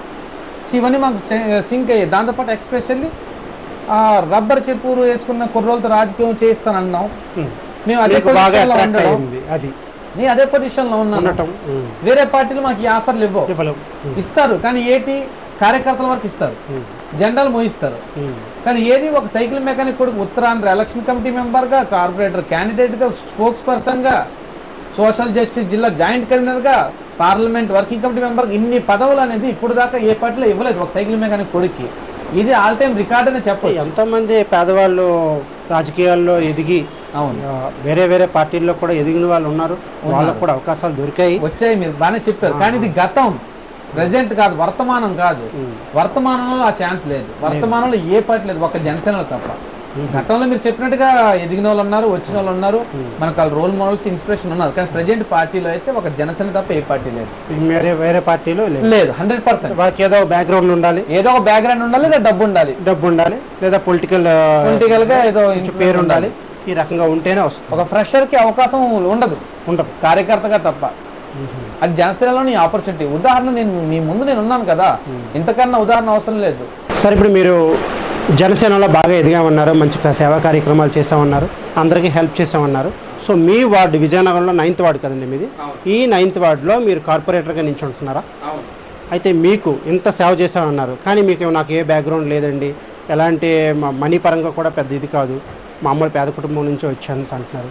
సో మనీ బలం లేదు, అలాగని బ్యాక్గ్రౌండ్ మీకు ఈ రాజకీయ బలం లేనటువంటి మీకు సీట్ వస్తుందని గ్యారంటీ ఏంటి? సార్ మనీ రాజకీయ బలం కాదు సార్, సత్తా ఎంత ఉందని మనం చూడాలన్నమాట. వార్డులో ఎంతవరకు పనిచేస్తున్నాడు, ప్రజల్లో ఎంతవరకు వెళ్ళాడు. ఇప్పుడు ప్రజలు మాట్లాడుతున్నారు లేదా, ఎవరు పనిచేస్తున్నారు, ఎవరికి అవకాశం ఇస్తే. ఈ రోజుల్లోని డబ్బు ఇస్తే గెలిచడం కాదు సార్. ఇంత ముందు రోజులు అవి డబ్బులు ఇస్తే ఓట్లు వేసేవారు. ఇప్పుడు డబ్బులు వేసినా ఎవరు నచ్చితే వాళ్ళకే ఓటేస్తున్నారు. ఇప్పుడు వాటిలో ప్రజలకు తెలుసు ఎవరు తిరుగుతున్నారు, వాళ్ళ సమస్యలు ఎవరు తీరుస్తున్నారు, ఏ సమస్య వచ్చినా ఎవరు వస్తున్నారు. నేను పోటీ చేసే వార్డులోని మన వర్షాలు వచ్చినప్పుడు ట్రాన్స్ఫార్మర్ పడిపోయింది. ట్రాన్స్ఫార్మర్ పడిపోతే గెలిచిన కార్పొరేటర్ వచ్చాడా? వచ్చింది నేను పోటీ గెలిచానా? గెలవలేదు. ఇమీడియట్గా వచ్చి అది రిపేర్ చేయించి కొత్త ట్రాన్స్ఫార్మర్ కింద దిమ్మ కట్టించి అని చేయించాను. కొలయి వాటర్ 200 పైపులు ఉంటాయి మీకు, అందులో వాటర్ ఇంటర్లింక్ చేయకపోతే వాటర్ రాలేదు. ఆ ఇంటర్లింక్ చేయించి వాటర్ తెప్పించి ఎవరు చేశారు? నేను. ఇలాగ వార్డులోని రోడ్లు పోలేకపోతే రోడ్లు, కాలువలు బాగాలేకపోతే కాలువలు, అన్ని చేస్తున్నారు. నాకు ఓట్లు వేస్తారు, నాకు గెలిపిస్తారు, వాళ్ళకి ఓట్లు వేస్తారు. ఓకే, మీకు సీట్ వస్తుందని గ్యారంటీ? సీట్ ఎందుకు వస్తుంది? వేరే వాళ్ళకి ఇచ్చే అవకాశం లేదంటారా? వేరే వాళ్ళకి ఇచ్చే అవకాశం లేదు. మీకు గ్యారంటీ సీటు ఖచ్చితంగా నాకు వస్తుంది. ఎందుకు, ఎలా చెప్పగలరా? ఎలాగా అంటే ఫస్ట్ ఆఫ్ ఆల్ కష్టపడినోడు గుర్తిస్తారనేది మా పార్టీ యొక్క సిద్ధాంతం. పవన్ కళ్యాణ్ గారు చెప్పిన మాట అది. సో నేను జెన్యున్గా కష్టపడుతున్నాను, వార్డులో ఏ సమస్యలు తీరుస్తున్నాను. దాంతో పాటు ఏంటంటే లోకల్గా ఉన్న మా పొత్తులో ఉన్న పార్టీలు, అటువైపు బీజేపీ చూసుకున్నా, ఇటు టీడీపీ చూసుకున్నా, మ్యూచువల్గా వీళ్ళందరితో సత్సంబంధాలు, స్నేహపూర్వక వాతావరణం అనేది నాకు ఉంది, మీకుంది. దాంతో పాటుగా వీళ్ళందరూ వాళ్ళు నేను పోటీ చేస్తాను దానికన్నాను, హుస్సేన్ నువ్వు పోటీ చేయి, నీకు మేము సపోర్ట్ చేసి కావాలంటే ఎమ్మెల్యే గారు కూడా మాట్లాడతామని చెప్పడం జరిగింది. ఇప్పుడు వేరే టీడీపీ వాళ్ళు ఉన్నారు, మీ జనసేన కాకుండా టీడీపీ వాళ్ళు ఎవరైనా వచ్చి ఈ వార్డులో మేము నించుంటాం, మాకు సీటు కావాలని అడిగారు అనుకోండి, వాళ్ళకి ఇచ్చే అవకాశం ఉంది కదా? ఉండదు సార్. ఎందుకంటే మనకి ముందే ఒక ఐడియా వస్తుంది, ఈ వార్డులో సీట్ ఎవరికి వస్తుంది, ఈ వార్డులో ఏ పార్టీకి ఇచ్చే అవకాశం ఎక్కువ ఉంది, ఈ వార్డులో వాతావరణం ఎలాగుందనేది. సో ప్రజల యొక్క పల్స్ కూడా మనం క్యాల్కులేట్ చేయొచ్చు కొంతవరకు. వీళ్ళు ఎవరైతే ఓటు వేస్తారు, ఎవరైతే వేయరు, ఎవరికి ఇష్టపడతారు అనేది తెలిసిపోతుంది మనకి. టీడీపీ నుంచి అంత ఫేస్ అనేది లేదు నా అభిప్రాయం సార్. ఎందుకంటే జనసేన నుండి మనకున్న ఫేస్ వాల్యూ కానీ సొసైటీలో కానీ. అంటే ఈ వార్డులో లేదంటారా, మొత్తంగా లేదంటారా? సార్ నేను అన్ని వార్డులు చెప్పను. మీ వార్డుకి కొన్ని వార్డులో వాళ్ళు బాగా పనిచేసే వాళ్ళు ఉన్నారు, కొన్ని వార్డులో మేము బాగా పనిచేసే వార్డులు ఉన్నాం. 9వ వార్డుకి వస్తే నేను బాగా పనిచేస్తాను చెప్పి నేను చెప్తాను. మిగతా వార్డులు అన్ని అని నేను చెప్పలేదు. కొన్ని వార్డులు వాళ్ళు చేస్తున్నాం, కొన్ని వార్డులు మనం చేస్తున్నాం, కొన్ని వార్డులు వాళ్ళు మనం కలిసి చేసిన కూడా ఉన్నాయి. పర్టికులర్గా మీ 9th వార్డులో మీది బాగుంది, నాది బాగుంది. అంటే మరి మీకు పోటీ ఎవరైనా ఇప్పుడు ఇక్కడ మీరు ఎదుగుతున్నారు, చాలా తక్కువ కాలంలో మీరు ఎదిగిపోయారు మీ వార్డులో, మీకు మీ పార్టీలోనే మీ కూటమి ప్రభుత్వంలోనే మిమ్మల్ని ఎదగకుండా చేసిన వాళ్ళు ఎవరైనా ఉన్నారా? సార్ ఇప్పుడు చూడండి, ఎదుగుతున్నప్పుడు చాలామంది ఈర్ష్య పడేవాళ్ళు, అసూయ పడేవాళ్ళు, దద్దమ్మలు, సన్నాసులు, చెమట్లు కూడా ఉంటారు. ఈ చెమట్లకి కష్టపడడం కానీ లేదా టెక్నికల్గా ముందుకు ఎలాగెళ్దాం అనేది తెలియదు. వీళ్ళకి తెలిసింది ఒకటే, ఏడ్డం, అవతల వాళ్ళ మీద ఏడ్డం, వాడిని ఎలా కాళ్ళు పెట్టుకుని లాగుదాం, వెనక్కి లాగుదామని చూడడం. ఇది తప్ప మనం ఎలా వెళ్ళాలి అని ఎదుగుతాడు. అతను సొంతంగా అతని మీద పెడితే ఆ తెలివి అతను ఎదుగుతాడు. అలాగా గట్ట పక్కోడి మీద పెడతారు, ఈయన్ని ఎలాగా చెడగొట్టాలి అని చెప్పి. అటువంటి సన్నాసులు, అసమర్థులు ఉన్నారు కొంతమంది. నా మీద మాట్లాడేవారు, నన్ను వెనక్కి లాగుదాం అనుకునేవాళ్ళు, నా మీద ఏడ్చేవారు.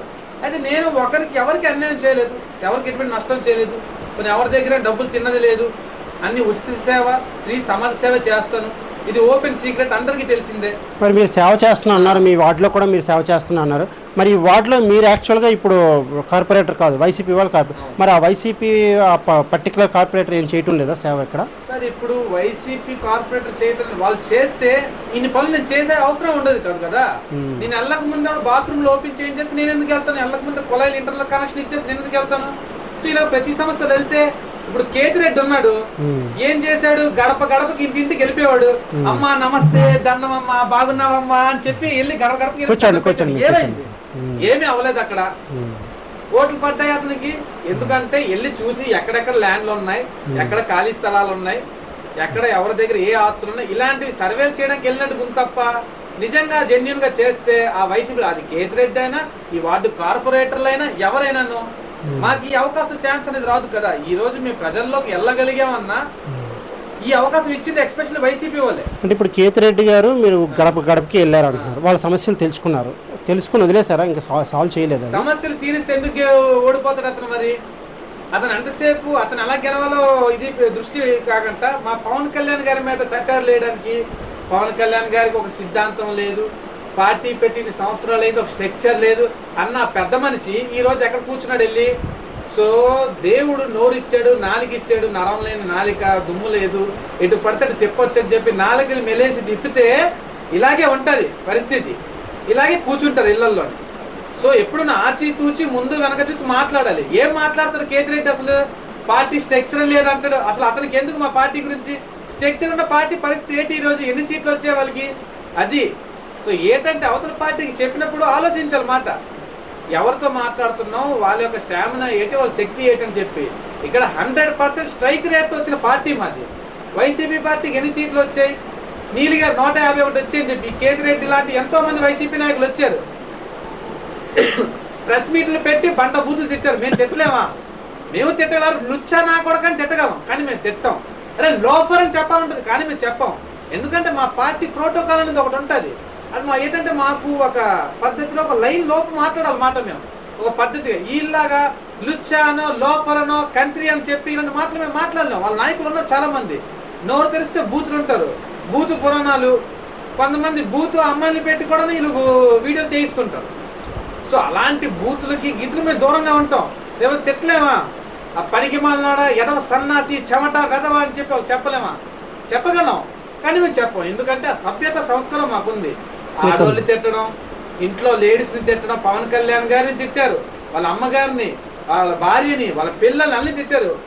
వీళ్ళకి ఎప్పుడైనా పర్సనల్గా వెళ్ళామా? వీళ్ళ ఇంట్లో లేడీస్ లేరా? చెప్పండి. లేడీస్ లేని ఇల్లు అంటే ఏదైనా ఉందా? ఏంటి లేడీస్ లేకంటే ఆకాశం నుంచి పడిపోయారు కిందకు వచ్చి భూమి మీదకి? అందరూ తల్లి గర్భం నుంచే వస్తారు కదా. అటువంటి తల్లిని తిట్టిన మూర్ఖులు వాళ్ళు. లేడీస్ని పట్టుకొని తిట్టడం, చిన్న చిన్న ఆడపిల్లలు పెట్టుకొని తిట్టడం, రేపులు చేస్తానంటాం. ఇదా వీళ్ళ సంస్కారం, సభ్యత సంస్కారం? ఇందుకోసం వీళ్ళు రాజకీయాల్లో వచ్చింది. వీళ్ళకి సిద్ధాంతం అనేది లేని వ్యక్తులు వాళ్ళు. అందుకోసమే ఇలాంటి మాటలు మాట్లాడి ఈరోజు మూల్యం చెల్లిస్తున్నారు. ఇప్పుడు ఏడుస్తున్నారు, అమ్మో అలా జరిగింది, ఇలా జరిగిందని. వీళ్ళు చేసిన తప్పులే, కర్మ ఫలితం అనుభవించక తప్పదు, అది అనుభవిస్తున్నారు వాళ్ళు. వైసీపీ వాళ్ళు కరెక్ట్గా ఉంటే 51 నుండి ఇంకా పెరుగుతుంది తప్ప తగ్గదు. తగ్గిందంటే ప్రజా సమస్యలు తీర్చలేదనే కారణం. అది వార్డు స్థాయి నుండి రాష్ట్ర స్థాయి వరకు. ఇప్పటికీ లేదండి. సరే మొన్న ఓడిపోయారు, ఎప్పటికి కూడా మీ వార్డులో వాళ్ళు పనిచేయటం లేదా? లేదు సార్, రీసెంట్ గా నేను ఉర్దూ స్కూల్ అని ఆపద వీధిలోని ముస్లిం విద్యార్థుల కోసం ఉర్దూ ప్రభుత్వ పాఠశాల ఉంటుంది. దాని వెనకాల గోడ అనేది కూలిపోయింది. ఓకే. కూలిపోతే అది ఎప్పుడు కూలిపోయింది? వైసీపీ గవర్నమెంట్ లో కూలిపోయింది. 3-4 సంవత్సరాలని ఈ అసమర్థుడు కార్పొరేటర్ ఇప్పుడు దాకా గోడ కట్టించలేకపోయారు. ఆ గోడ కట్టించింది ఎవడు? హుసేన్ ఖాన్, జనసేన పార్టీ. నేను మన కూటమి ప్రభుత్వం వచ్చాక ఆ గోడ గురించి మున్సిపల్ కమిషనర్ గారికి, ఏఈ గారికి, ఎమ్యూనిటీ ఆఫీసర్ కి, స్కూల్ ప్రిన్సిపల్ గారికి మాట్లాడి దగ్గరుండి చేయించాను. ఇప్పుడు ఆ గోడ గురించి కూడా మేమే కట్టించామని చెప్పి గొప్ప చెప్పుకుంటున్నారు వీళ్ళు. సో ఒకరు చేస్తే క్రెడిట్ తీసుకోవడానికి వస్తారు తప్ప కష్టపడడం అనేది వైసీపీ వాళ్ళకి ముందు నుంచి అలవాట్లేదు. వీళ్ళందరూ రెడీమేడ్ నాయకులు, పుట్టిన నాయకులు కాదు. ఇప్పుడు మేము జనసేనలో పుట్టాం, నేను అందులో పుట్టి పెరిగాను. ఈరోజు ఈ స్టేజ్కి వచ్చాక జనసేనలో పుట్టి పెరిగాను. వాళ్ళందరూ కాంగ్రెస్ నుంచి లేదా వేరే పార్టీల నుంచి డిఫరెంట్ పార్టీస్ వచ్చి రెడీమేడ్ ఉన్న నాయకులు. వాళ్ళు అందరికి రెడీ చేసిన నాయకుడు మా పవన్ కళ్యాణ్. సో మాకు వాళ్ళకి భూమి ఆకాశానికి ఉన్నంత తేడా ఉంది. బోత్ ఆర్ నాట్ సేమ్ అని చెప్తున్నాను నేను. సరే, బాగానే ఉంది. ఇప్పుడు మీకు సీటు వస్తుందని మీరు గ్యారంటీ చెప్తున్నారు. నా వార్డులో నాకే సీటు వస్తుందండి, నేనే ఇక్కడ ప్రేయర్ అన్ని సేవలు నేనే చేశాను సార్. ఓకే, సీటు మీకు వస్తే మీరు ఖచ్చితంగా మీ వార్డులో గెలుస్తారా? 100% గెలుస్తాను. ఎలా చెప్పగలరు? ఎందుకంటే నేను గెలుస్తాను అన్నది మీకు చెప్తున్నాను. ఒక ఉదాహరణ ఏంటంటే, మొన్న ఎలక్షన్స్ లో మీరు వైసీపీ వ్యతిరేకతను చూశారు. లోకల్ ఎలక్షన్లు వచ్చేసరికి వ్యతిరేకతతో పాటు ఆ నిల్చున్న నాయకుడు ఎంతవరకు పని చేశారని చూస్తారు. సో ఇక్కడ వచ్చేసరికి ఈ వార్డులోని లోకల్ ఆ నాయకుడు ఎవరైతే ఉన్నారో వైసీపీ నాయకుడు, అతను పని చేసింది లేదు, వాటిలో తిరిగింది లేదు, అసలే అధికారంలో లేదు, దాంతోపాటు పని చేసింది లేదు. ఇంకే విధంగా గెలుస్తాడు అతను? మేము మా ప్రభుత్వంలో లేనప్పుడే ధైర్యంగా నిలబడి పనులు చేయించాం. ఈరోజు మా ప్రభుత్వం ఉంది, ఏ సమస్యను ఇమీడియట్లీ క్లియర్ చేస్తున్నాం. అప్పుడే మేము 2-3 రోజుల్లో తేల్చేస్తాం. ఈరోజు గంటల వ్యవధిలో క్లియర్ చేస్తున్నాం ఏ సమస్య ఉన్నా. సో ఖచ్చితంగా గెలుస్తామని చెప్పి నేను ఈ విధంగా తెలియజేస్తున్నాను. అంటే మీ వార్డులో మీరు అంటే అటువైపు ఎవరి నిల్చున్నా మీరే గెలుస్తాను అంటున్నారు? ఎవరు నిల్చున్నా నేనే గెలుస్తాను. కావాలంటే జగన్మోహన్ రెడ్డి గారు కూడా నిల్చోబెట్టండి. ఇక్కడ నిల్చోబెడితే మీరే గెలుస్తారు. జగన్మోహన్ రెడ్డి గారికి రమ్మనండి, ఆ వార్డులో నిల్చోమనండి, నేనే గెలుస్తాను ఆ వార్డులో. మీరు ప్రజలకు చేసినటువంటి సేవలు చాలా ఉన్నాయి కదా, మంచి సేవ ఒకటి చెప్పండి. మంచిది అంటే గుర్తించుకునేటువంటి, మా వీడియో ముఖంగా మీరు చేసిన గుర్తించుకునేటువంటి మంచిది చెప్పండి. ప్రజలకి చేసే మంచి సేవలు అంటే ఎక్స్పెషల్లీ సార్, ఇప్పుడు నేను చేసిన సేవలు చాలా ఉన్నాయి. వార్డుల్లోని ప్రతి సమస్యలు, రోడ్లు, కాలువలు, బాత్రూమ్లైనా, పెన్షన్లైనా, ఇప్పుడు రీసెంట్గా రేషన్ కార్డులు. అయితే నాకు కొంచెం ఇది మంచి పని చేశానని ఫీలింగ్ వచ్చిన పని అయితే, ఒక అమ్మాయి ఎవరైతే ఇందాక మీకు చెప్పినట్టుగా ఎక్స్పైర్ అయిపోయారు, హస్బెండ్ ఎక్స్పైర్ అయిపోయారు అని చెప్పాను. ఆవిడికి ఉద్యోగం అనేది నేను కల్పించినప్పుడు మాట్లాడి. ఏ ఉద్యోగం ఇప్పించారు? ఆవిడ సెక్యూరిటీ కింద ప్రభుత్వ హాస్పిటల్లోని జాయిన్ అయ్యారు, మన గవర్నమెంట్ హాస్పిటల్లోని. సో అప్పుడు నాకు కొంచెం ఒక మంచి పని చేసాం, ఒక కుటుంబానికి ఒక ఆధారం దొరికింది, వాళ్ళ పిల్లల్ని వాళ్ళు పోషించుకొని వెళ్ళగలరు అని చెప్పి ఒక ధైర్యాన్ని మనం ఇచ్చాం. చూసారా, అది మనం ఎన్ని కార్యక్రమాలు చేసిన అన్నింటిలో ఉత్తమమైన సేవగా నేను భావిస్తున్నాను. ఎందుకంటే లైఫ్ టైం పిల్లలు కూడా రన్ అవుద్ది కనుక అది లైఫ్ టైం అనుకుంటున్నాను. అదొకటే కాదు, నేను ఇప్పుడు కూడా సిద్ధంగా ఉన్నాను. ప్రజల కోసం ఎప్పుడు నేను అవైలబుల్గా ఉంటాను, ఏ టైం అయినాను సేవ చేయడానికి. ఓకే, మీరు కాన్ఫిడెంట్గా ఉన్నారు, ఖచ్చితంగా సీట్ వస్తుందండి, ఖచ్చితంగా కార్పొరేటర్గా గెలుస్తానండి అని చెప్పి కాన్ఫిడెంట్గా ఉన్నారు. సరే, ఇన్ కేస్ మీరు గెలవకపోతే, ఇన్ కేస్ పార్టీని మీరు వదిలేస్తారా, లేదంటే పార్టీలో కంటిన్యూ అవుతారు? ఇప్పుడు మీరు చెప్పిన దానికంటే ఇన్ కేస్ గెలవకపోతే అనేది మాట లేదు, కానీ చెప్తున్నాను, మీరు అడిగారు కాబట్టి. నేను కిందసారి పోటీ చేసినప్పుడు కూడా ఓడిపోయాను. నేను పార్టీని వదలలేదే. పార్టీని ఎవరు వదులుతారంటే, బయట పార్టీ నుంచి వచ్చి అధికారం ఉందని జాయిన్ అయ్యి, అధికారం పోతే మళ్ళీ వెళ్ళిపోవడం, ఓడిపోతే మళ్ళీ వెళ్ళిపోవడం, ఇటువంటి నాయకులు చేస్తారేమో. కానీ మేము బైబర్త్ ఈ పార్టీలో పుట్టిన వాళ్ళం కాబట్టి ఫస్ట్ ఒక పాయింట్ వదిలే ప్రసక్తి లేదు. రెండోది, ఉన్నోడైనా వదులుతాడేమో కానీ లేనాడు ఒక పేద మధ్యతరగతితోడు, బడుగు బలహీన వర్గాల నుంచి వచ్చిన పేద వ్యక్తి నమ్ముకున్న నాయకుడికి, నమ్ముకున్న పార్టీకి ఎప్పటికి వదలదు. ఏ పార్టీలో ఉన్నాను ఇది. సో ఏంటంటే, కాబట్టి మనం వాళ్ళకి ఇచ్చే ప్రయారిటీ అనేది ఎలాగొందో చూసుకోవాలి. మిగతా పార్టీలో అంత ప్రయారిటీ లేదని నా అభిప్రాయం. పేదోళ్ళు జనసేన పార్టీలో ఫస్ట్ ప్రయారిటీ ఇస్తున్నాం. సరే, ఇప్పుడు మన లోకల్గా విజయనగరంలో కూటమి సమిష్టిగా ఎంత బాగా వర్క్ చేస్తుంది మీరేం చెప్పండి. కూటమి ఎలాగ ఉంది, వాళ్ళ యొక్క ఐకమత్యం ఎలా ఉంది మన విజయనగరంలో? ఎమ్మెల్యే దానికి అతిథి గజపతిరాజు గారు, మన అశోక్ గజపతిరాజు గారు వాళ్ళ కుమార్తె.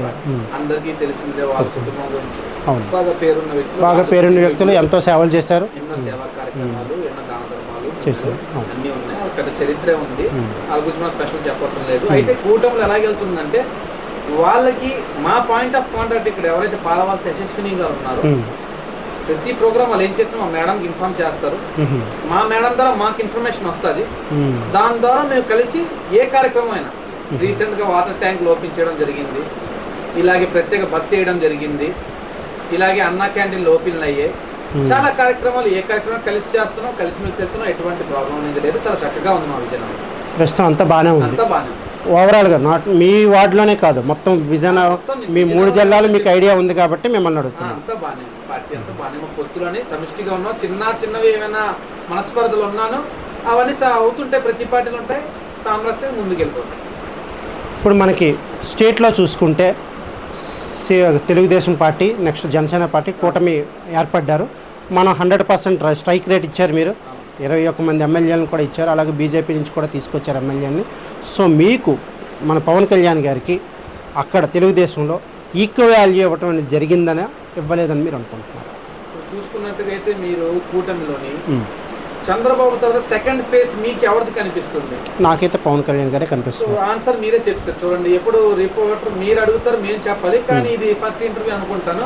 ఆన్సర్ కూడా మీరు ఇచ్చిన క్వశ్చన్ లో చంద్రబాబు నా వరకు ఓకేనండి, నా వరకు ఓకే. మీకు అంటే మీరు పార్టీలో ఉన్నారు కాబట్టి లోపల మీకు తెలుస్తాయి. ఈవెన్ బయట నుంచి మేము చూస్తున్నాం కాబట్టి మాకు ఈవెన్ దో ఒక చెప్పాలంటే లోకేష్ గారి కంటే కూడా పవన్ కళ్యాణ్ గారిని ముందు పెట్టారు. మాకు బయట నుంచి ఓకే, మీ లోపల కార్యక్రమాలు ఎలా ఉన్నాయి మీ పార్టీ లోపల మీకు పూర్తిగా తెలుస్తుంది కాబట్టి చెప్తాను. లోన్ నుంచి ఒకేలా ఉంటుంది, బయట నుంచి ఒకేలాగా ఉంటుంది అన్నమాట, అంతా కనబడుతుంది, పారదర్శకంగా ఉంటుంది. సో చంద్రబాబు, పవన్ కళ్యాణ్ గారు, ఆ తర్వాత ఎవరైనా మా పార్టీలోనా ఆ పార్టీలోనా, ఈ 2 మెయిన్ ఫేస్ కూటమి. సో వీళ్ళ యొక్క ఆదేశానుసారం మేము ముందుకు వెళ్తాం. మాకు మా పవన్ కళ్యాణ్ గారు ఎలాగైతే పార్టీలో మేము ఆదేశాలు ఇస్తారు, చంద్రబాబు ఆదేశారు. సో ప్రయారిటీ వచ్చేసరికి ఖచ్చితంగా పవన్ కళ్యాణ్ గారికి ఉంది కూటమిలోని, అదైతే మనం సందేహించాల్సిన అవసరం లేదు. చంద్రబాబు గారి తర్వాత అన్న మన పవన్ కళ్యాణ్ గారు 2 ఈక్వల్గా ఉన్నాయి. పవన్ కళ్యాణ్ గారికి చాలామంది ఫ్యాన్స్ ఉన్నారు, చాలామంది భక్తులు ఉన్నారు, చాలామంది అంటే బాగా ఇష్టమైన వ్యక్తులు ఉన్నారు, ఓకే. కానీ ఓటు బ్యాంకుని పెంచుకోవాల్సినటువంటి కార్యక్రమంలో చాలా వర్క్స్ చేయాల్సి ఉంది. ఇంకా జనసేన మనం ఓటు బ్యాంకును పెంచుకునే ప్రయత్నంలో జనసేన వాళ్ళు క్షేత్రస్థాయిలో ఏ వర్క్స్ చేశారు మీరేమైనా ఎక్స్ప్లెయిన్ చేయగలరా మాకు? వీడియో ఏదైతే యూత్ మనకి సపోర్ట్ ఉందో, యూత్ ఓటర్స్ మనకు మీరు చెప్పినట్టు ఈ ప్రాబ్లం 2019 ఉంది, యూత్ కూడా ఉన్నారు సార్, సపోర్టర్స్ ఉన్నారు. కానీ పవన్ కళ్యాణ్ గారు ఒకసారి అన్నారు, మీరు ఎలక్షన్ వరకు బాగానే ఉంటారు, ఎలక్షన్ టైంలో మీరు ఓటు మారుస్తారు. అది ఒకప్పటి పరిస్థితి. ఇప్పుడు ఓకే, చాలామంది వరకు మారారు. కానీ మీరు ఏ రకంగా ఆ ప్రయత్నం చేస్తున్నారో క్షేత్రస్థాయిలో మీరు జనసేనని బలోపేతం చేయాలని చేసే విధంగా వార్డులు వైజ్గా డివైడ్ చేసి, పంచాయతీలు, గ్రామాలు వార్డులో డివైడ్ చేసి, అక్కడ వార్డుకి సంబంధించి వ్యక్తులకు మేము బాధ్యత అప్పచెప్పిస్తూ వాళ్ళకి కొన్ని కమిటీలుగా ఫామ్ చేసి వీక్లీ మీటింగ్స్ కండక్ట్ చేస్తున్నాం. ప్రతి వారం మీటింగ్ కండక్ట్ చేసి మోటివేషన్ క్లాస్, పొలిటికల్ గా క్లాసులు ఇస్తున్నాం, ఇచ్చి ప్రతి వారం అన్నమాట. వీక్లీ మన విజయనగరంలో కూడా జరుగుతుందండి, అది విజయనగరంలో కూడా జరుగుతుంది. ఎప్పుడు అవుతుంది ఇది? ఎప్పుడు అవుతుంది? Sunday every Sunday. కానీ ఏ ప్లేస్లో చేస్తున్నారు? అదే వార్డులో ఏదో ఒక మనకి ఎక్కడైతే కంఫర్టబుల్ గా. ఇప్పుడు మన వార్డు 9th వార్డు తీసుకుందాం, ఇక్కడ మీరు ఇస్తారు, మీ ఇస్తారు. బయట వార్డ్స్ మరి ఉంది, అదే సరే మీరు వదిలేయండి. మరి బయట వాళ్ళు ఇప్పుడు ఫర్ ఎగ్జాంపుల్ వేరే ఊరు తీసుకుందాం, ఇప్పుడు విజయనగరం కాకుండా పక్కన ఏదో గజపతి నగరం గ్రామం ఉంది, అక్కడ కూడా వాళ్ళు అలాగా మీటింగ్స్ జరుగుతున్నాయండి. మీరు పార్టీని గ్రౌండ్ లెవెల్ స్ట్రాంగ్ చేయమన్నారు. సో గుర్తించండి ముందు గ్రౌండ్ లెవెల్లో లోకల్ స్థాయికి ఎవరు పనిచేస్తారు. పవన్ కళ్యాణ్ మాట్లాడలేదు లేదు, నాకు గ్రామ స్థాయిలో వాటి స్థాయిలో ఎవరెవరు పనిచేస్తున్నారో తెలియదు, అది తెలుసుకోవాల్సిన బాధ్యత మీది. వాళ్ళని గుర్తించి వాళ్ళకి సముచిత స్థానాన్ని ఇప్పించాల్సిన బాధ్యత మీదని చెప్పి మన నాయకుల మీద బాధ్యత పెట్టారు పవన్ కళ్యాణ్. దానిలో భాగంగానే వార్డు స్థాయిల్లోని గ్రామ స్థాయిల్లోని ఎంచి సెలెక్ట్ చేసి మరి వాళ్ళకి మనం ట్రైనింగ్ చేస్తూ మోటివేట్ చేస్తూ క్షేత్రస్థాయిలో డెవలప్ చేస్తున్నాం అన్నమాట. సార్ మీరు ఎంతమందిని జనసేన పార్టీలోకి తీసుకొచ్చి బయట ఉన్నటువంటి వాళ్ళని ఉన్న వాళ్ళు వైసీపీ కానీ వేరేదే న్యూట్రల్ కానీ నేను పొలిటికల్ బ్యాక్గ్రౌండ్ లేకుండా వచ్చాను వచ్చారు. స్టార్టింగ్ ఫ్రెష్గా నేను వచ్చాను. ఇంతకుముందు నేను నా ఫ్యామిలీ సర్కిల్ కానీ అందరూ కానీ వేరే పార్టీకి సింపటైజర్లుగా ఉంటారు. అదైతే ఏదో ఒక సింపతి ఉంటారు. పార్టీ మీద ఉంటుంది. వన్స్ నేను వచ్చాక నా కుటుంబం, నా స్నేహితులు, నా బంధుమిత్రులు అందరూ జనసేనలో ట్రాన్స్ఫర్ చేయడం జరిగింది. ఇది నేను అంకెల్లో చెప్పలేను మాట, ఎందుకంటే అంకెలో 10-20 అంటే చెప్పడం ఇది అంతకన్నా ఎక్కువ కాబట్టి కుటుంబాలన్నా ఎక్కువ మంది ఉంటారు కాబట్టి ఒకేసారి నెంబర్ ఆఫ్ ఇటువైపు వైసీపీ నుండి అనుకున్నా లేదా మన కూటమి పార్టీలో ఉన్న దీని నుంచైనా 2 పార్టీల అభిమానులు ఇంతకుముందు ఉండేవారు. వన్స్ మన జనసేనలోకి వచ్చాక సిద్ధాంతంలోని సో వాళ్ళు కూడా మన తమ్ముడు ఉన్నాడు, మన సహోదరుడు ఉన్నాడు, పార్టీ బాగుంది, సిద్ధాంతాలు బాగున్నాయి, పేదలకు అవకాశం ఇస్తున్నారు, ఇటువంటి పార్టీకి మనందరం సపోర్ట్ చేయాలని లేడీస్ అని జెంట్స్ పిల్లలు అందరూ నా ఎలక్షన్ టైంలో నేను కార్పొరేటర్గా పోటీ చేసినప్పుడు రూపాయి పంచకంట లేడీస్ నాతో పాటు రోజు పొద్దున్న సాయంత్రం తిరిగేవారు క్యాంపెయిన్. ఎందుకోసం అంటే ఒక మార్పు. అదే లేడీస్ ఇంతకు ముందు టీడీపీతో వైసీపీతో తిరిగేవారు డబ్బులు తీసుకొని. ఇప్పుడు అదే లేడీస్ అదే వ్యక్తులు ఫ్రీగా తిరుగుతున్నారు నాతో పాటు. ఎందుకు? వాళ్ళకి అర్థమైంది మార్పు రావాలి, కొత్త వ్యక్తులు రావాలి, ఈ హుస్సేన్ ఖాన్ మా బిడ్డ, ఇతను రావాలి, గెలాలి, జనసేన పార్టీ ముఖ్యంగా రావాలి అనే ఉద్దేశంతోనే వస్తున్నారు. సో ఆ విధంగా మా కుటుంబంలో అందరూ జనసేన పార్టీకి మారడం జరిగింది. కుటుంబంలో వాళ్ళు ఫ్రెండ్స్ని అందరినీ మార్చారు, ఫ్యామిలీ అందరినీ మార్చారు. సరే, ఇప్పుడు మనకి ఎలక్షన్ అయ్యే టైంకి మన జనసేన యొక్క స్ట్రైక్ రేట్ ఎలా ఉంది? ఓవరాల్ స్టేట్ వైడ్గా ఎంత పర్సంటేజ్లో ఉంది? ఇప్పుడు ఈ 1 yearలో ఎంత పర్సెంట్ పెరిగింది చెప్పగలరా సార్? ఇప్పుడు ఈ 1 yearలో చూసుకున్నట్టుగా అరౌండ్ 40 దగ్గర వస్తుంది సార్. 40 దగ్గరకు వస్తుంది జనసేన 40 దగ్గరకు వస్తాం. ఎందుకంటే ఎలక్షన్ టైంకి ఎంత ఉందన్నారు? మెయిన్ ఏంటంటే మీకు ఎలక్షన్ టైం నా సిచ్యువేషన్ మీరు దాంట్లో కంపేర్ చేసుకుంటే అప్పటికి మనకి అధికారం ఉన్న పార్టీ ఒకటి ఉంది, ఎలక్షన్ వాళ్ళు పోటీ చేసి మీకు తెలిసింది.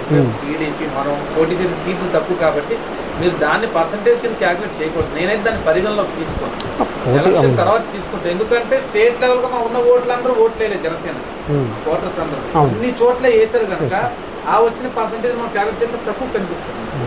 సో నేను అదేంటంటే ఎలక్షన్ తర్వాత ఇప్పుడు గ్రామాలు తర్వాత దాంతోపాటు ఏజెన్సీ ప్రాంతాలు చూస్తే పవన్ కళ్యాణ్ గారు పర్యటన ఎలా చేస్తున్నారు, రోడ్లు వేయిస్తున్నారు.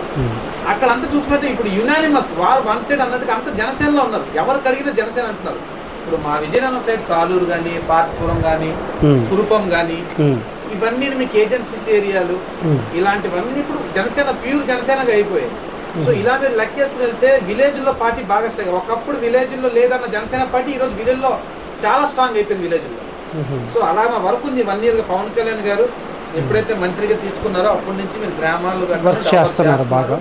దాన్ని బట్టి మా పర్సంటేజ్ అనేది ఇప్పుడు నేనైతే 40% అని చెప్పాను. 40% మొత్తం ఓవరాల్ స్టేట్ మొత్తం స్టేట్ వైడ్ చూడవలసింది. ఇప్పుడు అంటే పెరిగింది అంటారా? ఇప్పుడు ఎలక్షన్కి ఇప్పటికీ మధ్యలో పెరిగింది సార్. ఎందుకంటే పవన్ కళ్యాణ్ ఫస్ట్ అవకాశం ఇచ్చారు. పవన్ కళ్యాణ్ ఎలా చేస్తారో ఒక చిన్న కొంతమంది డౌట్ కూడా ఉండేది టు బి ఫ్రాంక్ అయితే. కానీ ఇప్పుడు ఎప్పుడైతే పవన్ కళ్యాణ్ వర్క్ చూసారో ఎందుకు అప్పుడు గెలిపించుకోలేదని ఏడుస్తున్నారు, అందరు బాధపడుతున్నారు.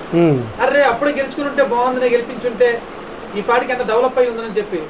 గాజువాక ప్రజలైతే మేము వెళ్తుంటాం విజయనగరం కాబట్టి మాకు దగ్గరే కాబట్టి ఇప్పుడు బాధపడతారు, వాళ్ళు బాధపడుతున్నారు, ఏడుస్తున్నారు. గాజువాక గాని ఎంత తప్పు చేసాం, అటువంటి వ్యక్తిని గెలిపించుకోలేకపోయాం, అటువంటి అవకాశం మళ్ళీ మాకు వస్తుందో రాదో తెలియదు. పిఠాపురం వాళ్ళకి దక్కింది. మళ్ళీ ఎలక్షన్ వస్తే పవన్ కళ్యాణ్ ఈసారి మా దగ్గర నిలబడమని చెప్పి వాళ్ళు మొరపెట్టుకుంటున్నారు, లెటర్ రాసి పంపిస్తున్నారు ఒక్కొక్కరు. ఈసారి పవన్ కళ్యాణ్ గారు ఎక్కడి నుంచి ఉంటారు? మళ్ళీ పిఠాపురం, ఎందుకంటే వాళ్ళ అదృష్టవంతులు చెప్పాలంటే ఖచ్చితంగా. సరే, ఇప్పుడు ఒక క్వశ్చన్, ఇన్ కేస్ అనుకుందాం మళ్ళీ కూటమిలో టీడీపీ వేరేగా జనసేన వేరేగా పోటీ చేస్తే ఓట్లు చీలి మళ్ళీ వైసీపీ వచ్చే అవకాశం ఉందా? సార్ చూడండి సార్, టీడీపీ జనసేన విడిగి పోటీ చేయడం అనేది జరగని విషయం. ఓకే, వాళ్ళు కన్ఫర్మ్ చేశారు. ఇన్ కేస్ వైసీపీకి ఇంకా ఓటు బ్యాంక్ ఉందా లేదా? వైసీపీ పరిస్థితి ఏంటి? వైసీపీ ఓటు బ్యాంక్ అంటే సార్ ఇప్పుడు స్ట్రైట్ గా చెప్తున్నాను, వైసీపీ పార్టీలో నాయకులే లేరు సార్. అసలు నాయకులు చంపైపోతున్నారు, ఒక్కొక్కటి వేరే పార్టీలో వెళ్ళిపోవడం చూస్తున్నారు, లేదా పార్టీ రాజీనామాలు చేసేస్తున్నారు. విజయసాయి రెడ్డి గారు మీకు తెలియదు, జగన్ తో సెకండ్ ఫేజ్. అవును, విజయసాయి రెడ్డి గారు ఇప్పుడు ఎక్కడ ఉన్నారు? బయటికి వెళ్ళిపోయారు. ఇలాగ ఎంతమంది పెద్ద పెద్ద వాళ్ళు వెళ్ళిపోతున్నారు. జగన్మోహన్ రెడ్డి గారి దగ్గర ఎవరు ఉండలేరు, అతను ఒక నియంతలా చేస్తారు కాబట్టి ఉండలేకపోతున్నారు, బయటకు వచ్చేస్తారు. మీరు చెప్పినట్టుగా ఎలక్షన్ వచ్చేసరికి జగన్మోహన్ రెడ్డి గారు నెక్స్ట్ అతని తమ్ముడు ఉన్నారు కదా, ఏంటి అతని పేరు, వాళ్ళ బ్రదర్ ఉన్నారు కదా, వాళ్ళ బ్రదరు తర్వాత మన జగన్మోహన్ రెడ్డి గారు వాళ్ళ చుట్టాలు బంధుమిత్రులు వీలే తప్ప ఇంకెవరు ఉండరు. ఓన్లీ కడపలోనే ఉంటుంది వైసీపీ పార్టీ, ఆంధ్రాలో మరి ఇంకెక్కడ ఉండదు. కడప పులివెందుల ఈ ఏరియాల్లోనే ఉంటుంది. అక్కడ కూడాను ఏ వార్డు మెంబర్లు గానో కౌన్సిలర్ కార్పొరేటర్ గెలుస్తారు. అది అంతకన్నా ముందుకెళ్ళే మరి ఛాన్స్ లేదు. జగన్ గారు మరి అంటే జగన్ గారు అంతా అంటే అది ఒక్క కాన్స్టిట్యున్సీ ఎంచుకొని తాతల తండ్రుల నుంచి వస్తుంది పెట్టుకొని కాదు. జగన్ గారికి ఆ కాన్స్టిట్యున్సీ దాటి బయటికి రమ్మనండి. సార్కి బయటకు వచ్చి ఒకసారి పోటీ చేయమనండి. ఫస్ట్ ఆ గట్స్ ఉన్నారు. సేఫ్ జోన్ గేమ్స్ అంటారు. సేఫ్ జోన్లో ఉండే ఆడడం వేరు, రిస్క్ తీసుకుని ఆడడం వేరు. పవన్ కళ్యాణ్ గారు రిస్క్ తీసుకుంటారు. ఇప్పుడు రిస్క్ తీసుకుని ఆడుతారు. అయితే ఇటు లేదా అటు భయపడరు. రిజల్ట్ కోసం భయపడితే మన ప్రజెంట్ ప్రయత్నించాలి. సో అది పవన్ కళ్యాణ్ గారికి ఇష్టం ఉండదు, నాకు ఇష్టం ఉండదు. సో ప్రయత్నించడమే మా పని. జగన్మోహన్ రెడ్డి గారు అలా కాదు, రిజల్టే చూస్తారు తప్ప ప్రయత్నం ఎలాగుందా, ఆ ప్రయత్నం ఎలా చేసామా అవన్నీ అతను అవసరం, రిజల్టే కావాలి. అందుకోసం పులివెందులో సేఫ్ జోన్లో ఉన్నది. బయటికి రమ్మనండి. జగన్మోహన్ రెడ్డి గారు ఏదవుతారో పరిస్థితి చూడండి, అతను ఓడిపోతారు. సో జగన్మోహన్ రెడ్డి గారు ఇప్పుడు వైసీపీ వాళ్ళకి నాయకులు వచ్చి నాకు చెప్పచ్చు, జగన్మోహన్ రెడ్డి గారికి నువ్వు చెప్తున్నావా ఇలాగలాగా. వాళ్ళ అమ్మగారు చెప్తున్నారు, వాళ్ళ అక్క చెప్తున్నారు, ఇంట్లో వాళ్ళు చెప్తున్నప్పుడు వీళ్ళు వచ్చి ఇంకా నన్ను అడిగితే నేను దానికి సమాధానం చెప్పలేదు. ఎందుకంటే అది ఏదైనా సమాధానం అంటే షర్మిల గారు కరెక్ట్. సరే, ఇప్పుడు చంద్రబాబు నాయుడు గారు ఏమన్నారు, లాస్ట్ ఛాన్స్ అన్నారు మొన్న. అంటే నెక్స్ట్ టైము చంద్రబాబు నాయుడు గారు సీఎంగా నించుంటారా లేదంటే ఎవరిని నించోబెడతారో తెలియదు. ఈవెన్ ఇప్పుడు నెక్స్ట్ టైం కూటమిలో సీఎం క్యాండిడేట్ ఎవరని మీరు అనుకుంటున్నారు? ఆయన లాస్ట్ టైం అన్నారు కాబట్టి, ఎందుకంటే మేబీ ఆయనకి ఏది సరిపోద్దో లేదో మరి తెలియదు, చెప్పలేము. లాస్ట్ టైం అన్నారు అంటే మనం ఫ్యూచర్ అనేది ఒక భగవంతుడి తప్ప మనం ఎవరికి తెలియదు, మనం మాత్రం. అయితే ప్రిడిక్షన్ అనేది చేస్తారు. అయితే ఇప్పుడు మీరే సపోజ్కి మీరే ఆలోచించండి, చంద్రబాబు గారి తర్వాత ఆ కూటమి దాంట్లో సీఎం అవ్వగల ఫేస్ ఎవరిది ఉంది, ఆ సత్తా ఎవరికి ఉందని చెప్పి మీరే ఆలోచిస్తే మీకు ఒక పేరు ఆల్రెడీ వచ్చేసి ఉంటుంది మీ మనసులోని మీ బ్రెయిన్లోని. ఆ పేరే ఉంటుంది సార్. ఒకవేళ అలా జరిగితే మాత్రం అదైతే ఇంకా ఆలోచించాలి. లేదు, మళ్ళీ చంద్రబాబు నాయుడు గారు నించొని కొన్ని సంవత్సరాలు చేసే అవకాశం ఉందా? అతను చేస్తే మా పవన్ కళ్యాణ్ గారు వెల్కమ్ చేస్తే మేము అందరం వెల్కమ్ చేస్తాం. దాంట్లో ఆలోచించాల్సింది, ఆయన చేస్తే ఎవరు అడ్డు చెప్పరు, ఆలోచించాల్సింది లేదు. అది కాకుండా లేకపోతే అది మీకు ప్రజలకు అందరికీ ఒకటే కోరిక ఉంది. చంద్రబాబు తర్వాత ఎవరిని సీఎంగా చూడాలని ఆంధ్ర రాష్ట్ర ప్రజలు కోరుకుంటున్నారో, ప్రతి గడప చూస్తుందో ఆ వ్యక్తి పేరు నేను చెప్పవసరం లేదు. మన ఈ డిబేట్ మన ఇంటర్వ్యూ చూస్తున్న ప్రజలకి తెలుసు, మీకు తెలుసు, నాకు తెలుసు. ఇందులో కాంట్రవర్సీ లేదంటారా? ఇందులో కాంట్రవర్సీ లేదు, అస్సలు లేదు కాంట్రవర్సీ. చేసిన వాళ్ళు చేస్తారు, ఏదో చెయ్యాలి కానీ మీదన అందరూ సమిష్టిగా ఉన్నారు. మెప్పు పొందాలని చెప్పి పొందే కార్యక్రమాలు జరుగుతుంటాయి. కానీ నిజాయితీగా వాళ్ళ గుండెల మీద చేసుకుని చెప్తే వాళ్ళకి తెలుసు చంద్రబాబు గారు కాకుంటే సీఎం ఫేస్ ఎవరిదనేది ఇది అందరికీ తెలిసింది. సరే, ఇప్పుడు ఇంకొక మీకు పర్సనల్గా ఒక క్వశ్చన్ అడుగుతున్నాను. ఇప్పుడు మీరు ఏం చేస్తున్నారు సార్? ఇప్పుడు మామూలుగా ఈ రాజకీయం కాకుండా సేల్స్ ఎగ్జిక్యూటివ్గా చేస్తున్నారు, ప్రస్తుతం కూడా చేస్తున్నారు మీరు. గడవాలి అంటే మరి బ్యాక్గ్రౌండ్ లేదన్నారు మీరు, కాబట్టి ఇప్పుడు చేస్తున్నారు.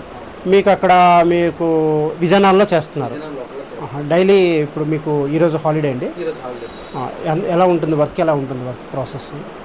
ఎంత మార్నింగ్ నుంచి ఈవినింగ్ వరకు ఉంటుంది? మరి మీకు వచ్చినట్టు ఆ శాలరీ మీద మీరు బేస్ అయ్యి ఉన్నారు. ఈ శాలరీ మీద మీరు సేవా కార్యక్రమాలు చేస్తున్నారు. ఏంటి మీరు ఎంత పర్సెంట్ మీరు సేవా కార్యక్రమాలకు ఇస్తున్నారు? మీరు శాలరీని బట్టి నా ఇంట్లో పోను కొంతమేర మీ సొసైటీ కంటే చేస్తాను సార్. ఏదో ఒకటి నాకు తోచింది పేద ప్రజల గురించి అయినా, లేదా ఇప్పుడు నేను కొన్ని వృద్ధాశ్రమాలు ఉంటాయి, అలాగే వాళ్ళకి ఏదో భోజనం పెట్టడానికి కోసమైనా, లేదా ఇంకేమైనా ఒక పచ్చదనం మొక్కలు కొని చేయడం అయినా, చెట్లు కొని చేయడం వల్ల ఎవరికైనా హెల్ప్ నీడ్ అయితే ఎవరైనా నా సరౌండింగ్లో నాకైనంత వరకు. ఇప్పుడు ఈ ఆర్థికంగా సపోర్ట్ అనేది మనం జిల్లా వ్యాప్తంగా రాష్ట్ర వ్యాప్తంగా చేయలేదు. ఎందుకంటే మన శక్తి మేరకు నా స్నేహితుల్లో కానీ లేదా నా వార్డ్ స్థాయిలో కానీ అయినంత వరకు నేను చేస్తున్నారు. ఇక్కడ మీ లోకల్గా మీరు చేసే మీ సత్తా ఉన్నంత వరకు మీరు చేస్తున్నారు. మీరు ఏం చదువుకున్నారు సార్? మీరు డిప్లొమా మెకానిక్సా? డిప్లొమా ఎప్పుడు ఏ ఇయర్లో చేశారు సార్? 2013లో చేశారు. డిప్లొమా అయిపోగానే మీరు ఇందులోకి రాజకీయంలోకి రావడం జరిగింది. ఎక్కడ సార్? విజయనగరంలో చదివారా? నాది వైజాగ్ సార్, కంచరపాలెం. ఏ కాలేజ్ అండి? గవర్నమెంట్ పాలిటెక్నిక్ కాలేజ్ అక్కడ చేశారు. చేసిన తర్వాత ఇక్కడికి రాజకీయంలోకి ఇలా రావడం జరిగింది. అంటే మరి డిప్లొమా మెకానిక్స్ చేసి అటువైపు జాబ్స్ పరంగా అటువైపు మీరు వెళ్ళలేదా? జాబ్స్ పరంగా అంటే వెళ్ళాను సార్. యూనివర్సిటీ ఫార్మసిటీలో చేశారు. ఎన్ని ఇయర్స్ చేశారు అక్కడ? అక్కడ ఒక 2 years ఉన్నాను. 2 years ఉన్నాను.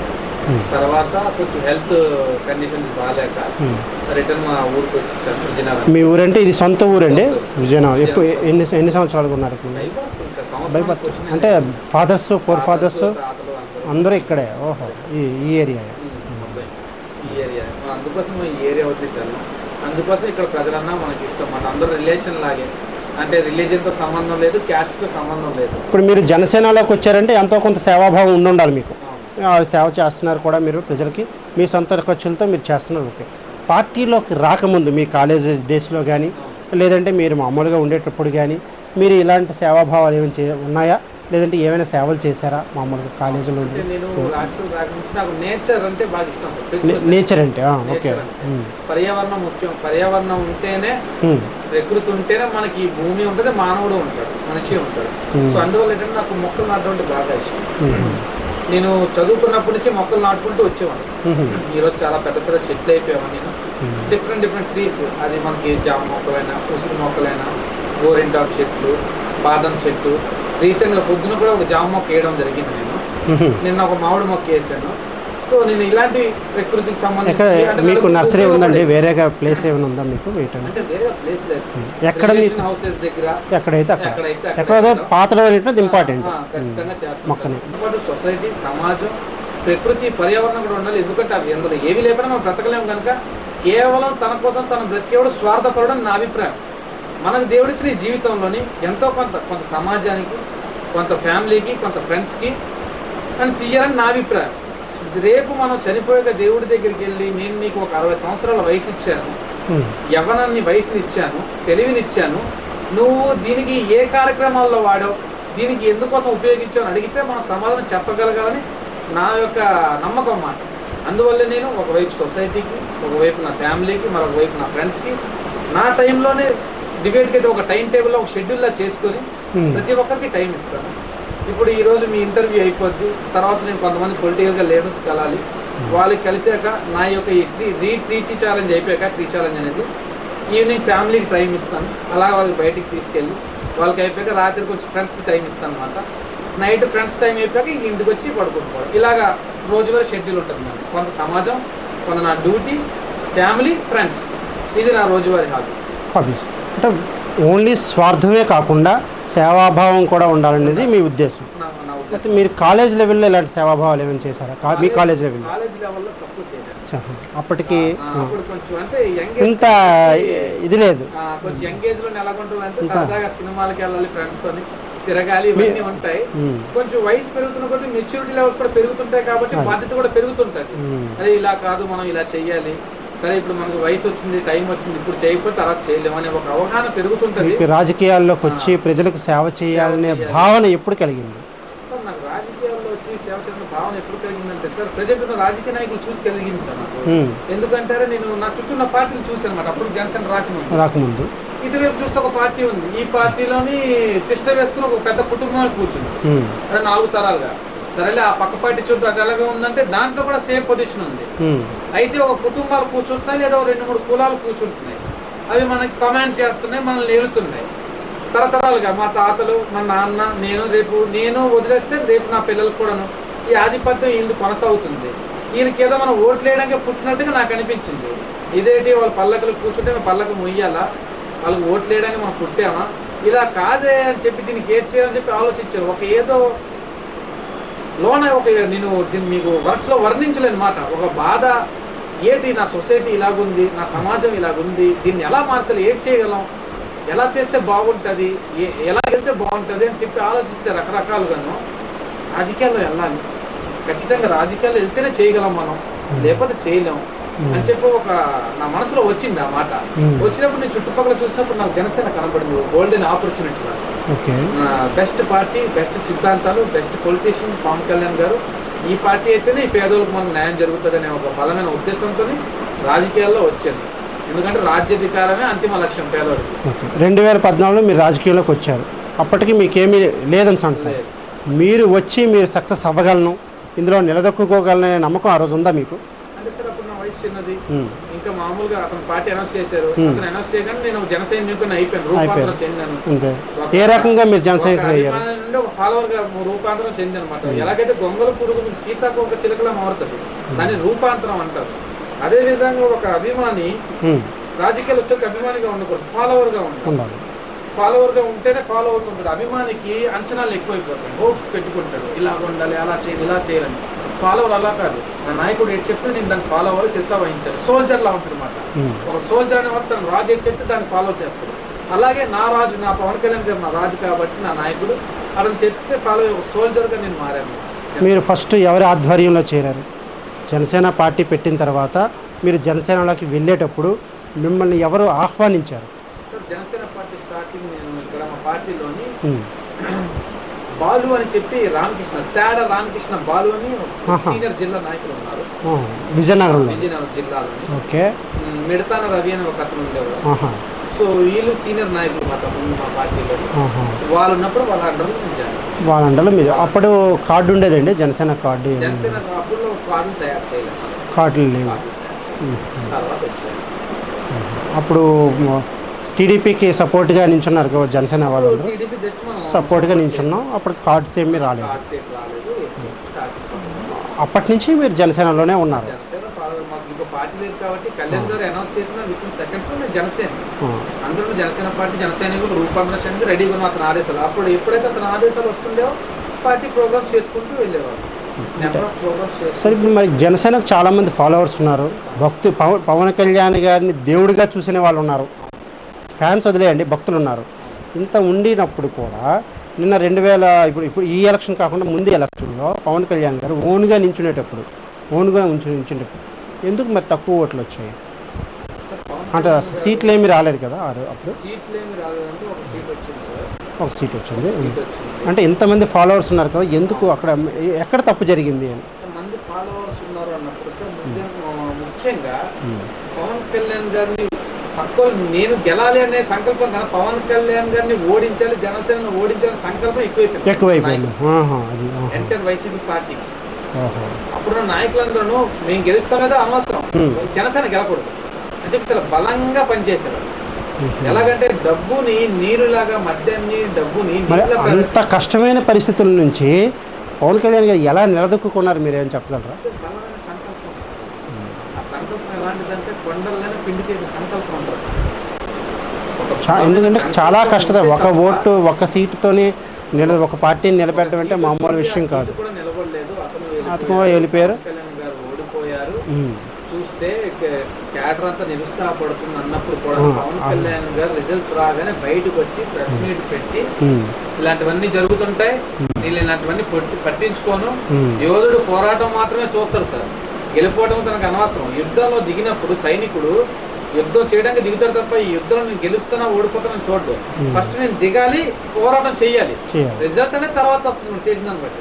పవన్ కళ్యాణ్ గారు కూడా అటువంటి యోధుడు, అతను యుద్ధం చేయడమే తెలుసు, గెలిపోవడం అతనికి అనవసరం, అది ఆటోమేటిక్గా మనం చేసి యుద్ధం బట్టి వస్తాయని చెప్పి అతను నమ్ముతారు. సో దాన్ని బట్టి మేము ముందుకు వెళ్తున్నాం. మరి పవన్ కళ్యాణ్ గారికి ఆ రోజుల్లో బీజేపీ ఒక సీట్ కూడా ప్రకటించింది. పవన్ కళ్యాణ్ గారు నిల్చునేటప్పుడు ఓడిపోయినప్పటికీ అక్కడ బీజేపీ దగ్గర మంచి పేరు ఉండడం వల్ల అక్కడ సెంట్రల్లో ఒక సీటు, ఒక మినిస్టర్ పోస్ట్ ఇచ్చింది. కానీ పవన్ కళ్యాణ్ గారు చేయనన్నారు. ఎందువల్ల చేయనన్నారు? పవన్ కళ్యాణ్ గారు ఏదైనా స్టేట్ మీద ఫోకస్ పెట్టాలి. ముందు ఇక్కడ ఇప్పుడు సెంట్రల్కి వెళ్ళిపోతే స్టేట్ మీద ఫోకస్ మనం సో అది దేశం మొత్తం చూడాల్సి వస్తుంది. ముందు మనం ఇంట గెలవాలి, తర్వాత రచ్చగలవాలి. కాబట్టి ఇంట గెలుద్దాం, మనం ఏంటో చూపించండి. ఈయనకి డబ్బు మీద ఆశ లేదు, ఏదో మినిస్ట్రీ వచ్చేస్తుంది డబ్బు సంపాదించి ఆశ కాకుండా స్టేట్లో నిరూపించుకోవాలి. గల్లీ నాయకుడు, కార్పొరేటర్ కూడా అవ్వలేదు అనేవారు. పవన్ కళ్యాణ్ గారు గల్లీ నాయకుడు, గేట్ కూడా తొక్కరు, మీరు అసెంబ్లీ గేట్ కూడా తొక్కరు అన్నారు కదా కొంతమంది. గల్లీ నాయకుడు అవ్వలేదు, ఢిల్లీ నాయకుడు అయ్యారు, దేశ నేత అయ్యారు పవన్ కళ్యాణ్. ఈ రోజు ఏ స్టేట్ లో చూసుకున్నా పవన్ కళ్యాణ్ పేరు. ఇప్పుడు ఇక్కడ ఒక స్టేట్ మన ఆంధ్రప్రదేశ్లో ఒక మెయిన్ పార్టీ కూడా కాదు చెప్పాలంటే, జనసేన సబ్ పార్టీ అయ్యుండి ఆంధ్రప్రదేశ్లో ఇంత నేషనల్ వైడ్గా ఎంత మంచి పేరు వచ్చిందంటే ఇంచుమించు దేశమంతా పవన్ కళ్యాణ్ గారికి పేరు ఉంది. ఇంకా సీఎం అవ్వలేదు, ఇంకా ఆయన అవ్వకముందే ఎంత పేరు ఎలా సంపాదించుకున్నారు ఆయన? అతనుకున్న డెడికేషన్ ఎలాగంటే గివప్ ఇవ్వలేదు, మధ్యలో వదలలేదు. ఓడిపోయామే అలా చాలా మాట్లాడినారు. క్యాడర్ లేదన్నారు, కండిలు లేవన్నారు, కార్యకర్తలు లేదు, లీడర్లు లేరు, నాన్న మాట్లాడినాను. గివప్ ఇవ్వకుండా ఒక డెడికేషన్తోని పట్టు వదలని విక్రమార్కుడు అంటారు కదా, ఆ విధంగా వెళ్ళారు పవన్ కళ్యాణ్. వెళ్ళారు. అలాగా వెళ్ళి అయితే మీ నాయకుడు ఎప్పుడు సీఎం అవుతారని మీరు ఆశిస్తున్నారు? మా నాయకుడు ఎప్పుడు సీఎం అవుతారో అన్నది అదే కదా మీ కళ? అదే మా కళ అండి, అదైతే నిజం. అది మేము ఎదురు చూస్తున్న దానికోసం మా నాయకుడు సీఎం సీట్లో కూర్చోవాలి.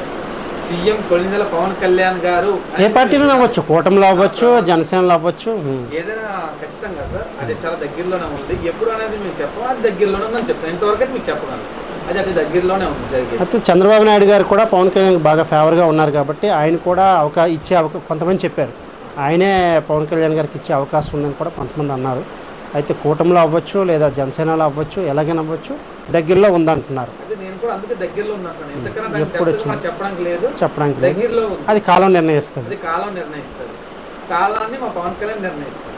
మీ పవన్ కళ్యాణ్ గారు నిర్ణయిస్తారా? అంటే దాని గురించి నాకు అర్థం కాలేదు. కాలాన్ని మా పవన్ కళ్యాణ్ నిర్ణయిస్తుంది. మీకు అర్థం అవడం అంటే అది అంతే మాట. అది ఎలాగా అంటే ఇప్పుడు కాలాన్ని నిర్ణయించాలన్నా అంత శక్తి మన దగ్గర ఉండాలి. ఆ శక్తి ఇప్పుడు పవన్ కళ్యాణ్ గారి దగ్గర ఉందని నేను ఖచ్చితంగా ముందు వచ్చే రోజుల్లోని జనసేన పార్టీ ప్రాంతీయ పార్టీ కానీ జాతీయ పార్టీకి ఎదుగుతుంది. జాతీయ పార్టీకి ఎదుగుతుంది. అంటే ఓవరాల్గా నేషనల్ వైడ్గా మంచి ఇది గల్లీ రాజకీయాలు చేయడం, ఢిల్లీ రాజకీయాలు చేస్తాం. సార్ ఇప్పుడు ఆంధ్రప్రదేశ్లో కాకుండా మన జనసేన పార్టీ తమిళనాడులో కూడా పోటీ చేసే అవకాశం ఉంది అంటున్నారు. ఇది మా నాయకుడు నిర్ణయిస్తారు. దీని గురించి నేను మాట్లాడటానికి లేదు. అసలు ఏం చెప్తే తమిళనాడు ఏముంది, ఏ రాష్ట్రంలోనే చేస్తాం. పవన్ కళ్యాణ్ గారు ఒక ఆదేశం ఇవ్వాలి, ఏ రాష్ట్రంలోనే చేస్తాం. మన దేశంలో కాశ్మీర్ నుంచి తమిళనాడు వరకు ఏ రాష్ట్రంలోనే చేస్తాం, ఎక్కడైనా చేస్తారు. ఈ సంవత్సరం ఈ ఎలక్షన్లో చేసే అవకాశం ఉందా? రేపు తమిళనాడు ఎలక్షన్స్ ఇంకా ఆదేశాలు మీకు రాలేదు? రాలేదు. అది అతను వస్తాడని చెప్తే ఖచ్చితంగా మేము అక్కడికి వెళ్తాం. అక్కడ కూడా వెళ్తారు. అక్కడికి వెళ్తే ఇంచుమించు 4 స్టేట్లలో ఉండాలి కదండి జాతీయ పార్టీగా ఎదగాలంటే. సో 4 స్టేట్లలో అవకాశం ఉంది. మొన్న ఢిల్లీలో ప్రచారం చేశారు, మహారాష్ట్రలో ప్రచారం చేశారు. సో నేషనల్ వైడ్గా మీ పార్టీ చాలా మంచిది సార్. చాలా సంతోషం మీతో మాట్లాడడం.